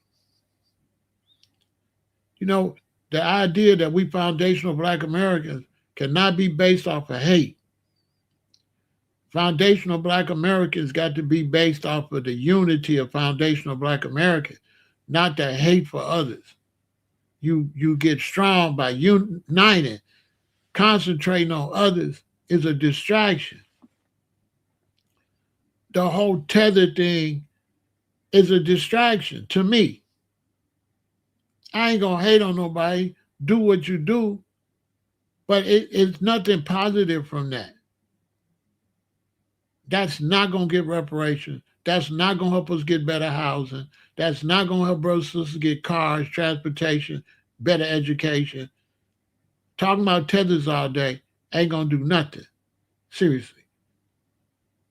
All it's gonna do is make black Americans think that you can say you FBA and you can do some clown bozo stuff and you ain't got to stand on no real business. That's what it looked like to me.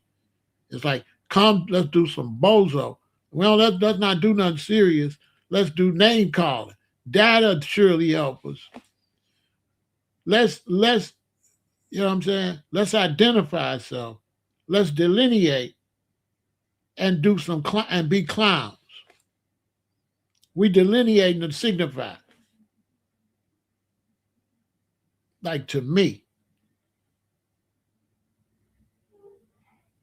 And then when that then became bigger than reparation. The word tether should not be bigger than reparation, but it is. Why? Because when you feed into that, you feed into suckers that really don't want to stand on nothing. So every buster now can just be FBA. Because now it's about signifying. I'm FBA. I don't like tethers. You ask them, what about reparation? Uh, uh, uh, uh. I don't think about reparation. I just think about tethers. Reparation is supposed to be the big word, not tethers.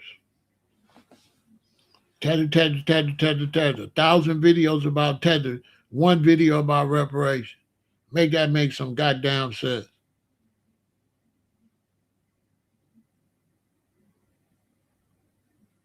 Make that make some sense. Like, I ain't with it. It's Big Pharaoh. And what I say, go. Any damn way. One way or the other. I don't be doing no beefs and stuff. I'd rather not talk to you because I got PTSD. So I don't beef because it damn sure ain't going to stay on the internet. That's fact. So that's why I don't do it. I got something wrong with me. So I don't do beefs. I don't push violence because violence is bad for me. And violence is going to have me in the penitentiary. So I don't push violence. I'm against violence. I don't push violence. Violence is over. All you young brothers and sisters, violence is over. Okay? Say after me. Ring cameras, okay? Duh. You can't get away with nothing. So the gig is up. Anything you do, you're going to be on 1,000 goddamn videos. So no, I'm not going to shoot no African and be in prison. What is you talking about, bro? I got grandchildren. I got a life to live. I'm not going out here and being on no recording. So that's how I know you stupid. Crimes is over.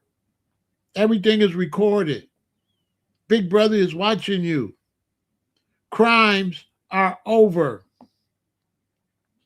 It's over. Everything is recorded. Crimes are over. Done. Over.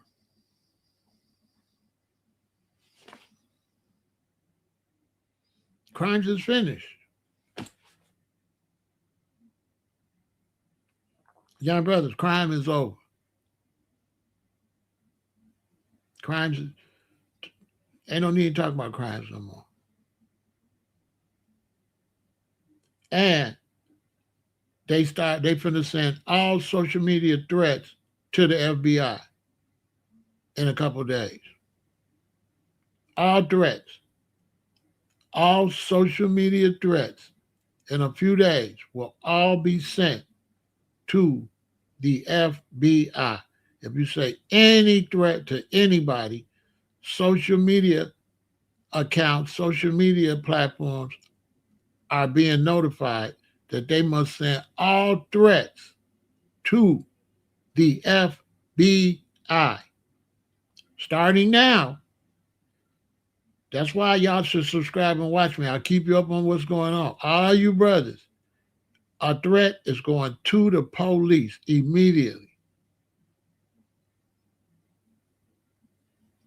Social media AI is pulling every threat and sending it to the police immediately.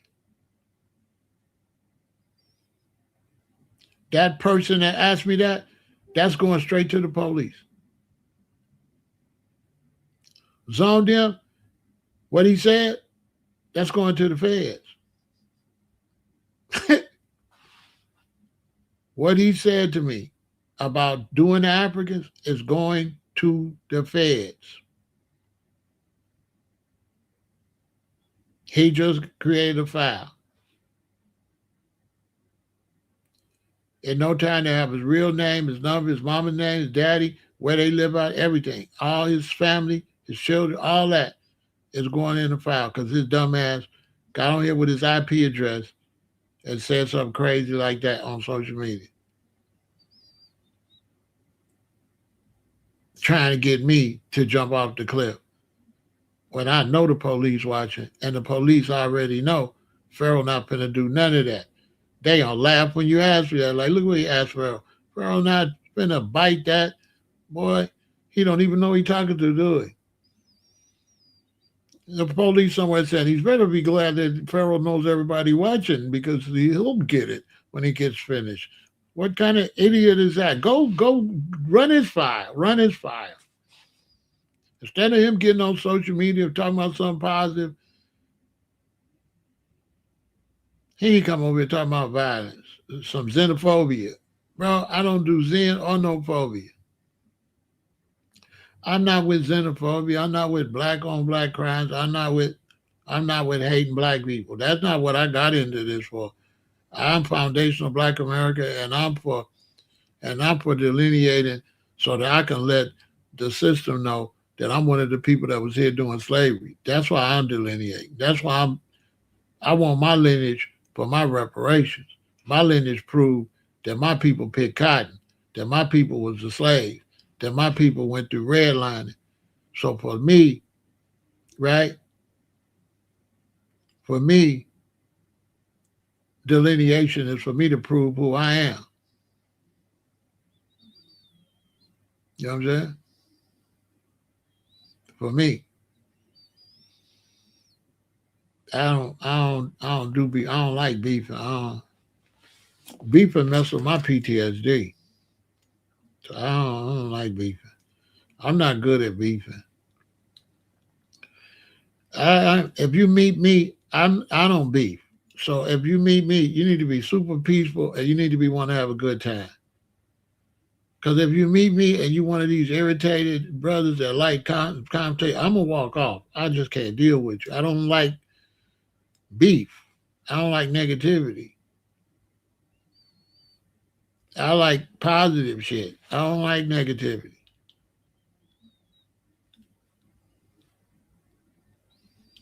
I don't like it. Once you come around me and I see you one of these negative brothers who always want to start stuff, you're never gonna see me again. I'm gonna walk away. I'm gonna be gone. I'm telling you. Once I see you got that hater type of thing, I'm gone. And you young brothers, 30 and under, y'all better listen to me. When you get around somebody that like what your great grandparents used to call rigmarole, they used to call it a whole bunch of rigmarole, a whole bunch of who shot John, young black men and women. When you get around somebody that likes trouble, get little, they're going to ruin your whole life. Spend your energy around positive people.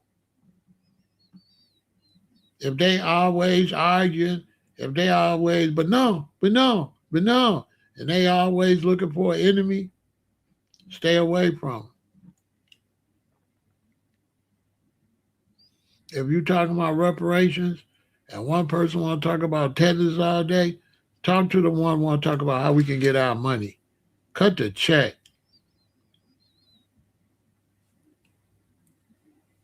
If you ain't talk to me about West Africans paying reparations, then I don't want to talk about Africa.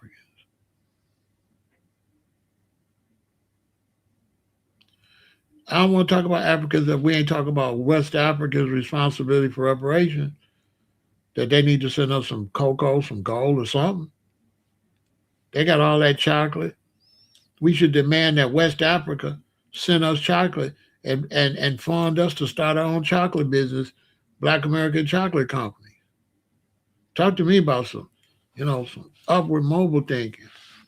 Talk to me about better relationships with the black woman, having more children, teaching, how to love each other, how to have a relationship without falling out, how the man and woman to be together without arguing.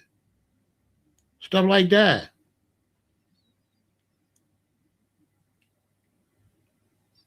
Because we need to be getting black Americans on point. So I really don't like talking about Africa. It's like you trying to start something, you ain't got all your own people in it, but you kind of talking about some other people before you get everybody else. We don't even got everybody on board. All our black, we don't have all the FBA on board yet. That's what we need to be like concentrate. And then a lot of FBA ain't gonna get on board if they see we just hating on Africans. That's gonna run a lot of foundational black Americans away.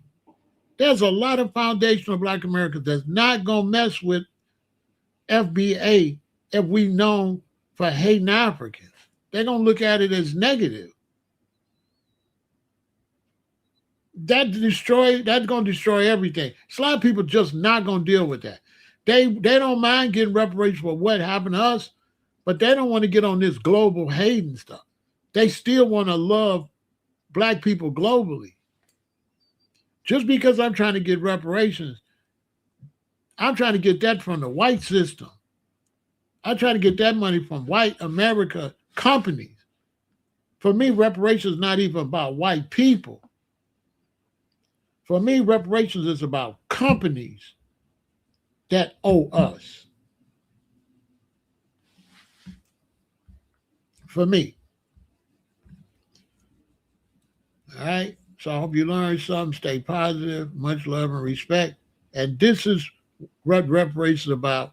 And this is where we're supposed to get our money from. Victory. This is 13 corporations that profited from slavery. So here we go. Number 1, J.P. Morgan Chase. Between 1831 and 1865, 2 predecessor banks, Citizens Bank and Canal Bank in Louisiana, accepted approximately 13,000 enslaved individuals as collateral on loans and took ownership of approximately 1,250 of them when the plantation owners defaulted on the loans. Number 2, New York Life, an insurance company, sold insurance policies on enslaved Africans. Number 3, Wachovia. 2 historical predecessors owned enslaved Africans and accepted them as payment. Number 4, N.M. Rothschild and Sons Bank in London. Nathan Mayer Rothschild, the banking family's 19th century patriarch, made personal gains by using enslaved Africans as collateral in dealings with a slave owner. I have a list of this, so if I stumble, it's because I have a lot of chicken scratch. Number 4, Norfolk Southern, offered slaveholders $180, that's $3,379 today, This article was written in 2013. So that's $3,379 today a piece for enslaved Africans they would rent to the railroad for 1 year. The Central Georgia, another company aligned with Norfolk Southern Line today, valued slaves at $31,303. Today that would be $663,033. Did I say that right? Yes. $663,033. Hopefully that came out right. Sounds weird. Number 5. U.S. Today found that their parent company, E.W. Scripps, and Gannett had links to the slave trade. Number 6. Fleet Boston evolved from an early financial institution. Providence Bank founded John Brown, who was a slave trader and owned ships used to transport enslaved Africans. The bank financed Brown's slave voyages and profited from them. Brown even reportedly helped charter what became Brown University. Number 7. CSX used slave labor to construct portions of U.S. rail lines under the political and legal system that was in place more than a century ago. 2 enslaved Africans were John Henry and Reuben. The record states they were to be returned clothed when they arrived to work for the company.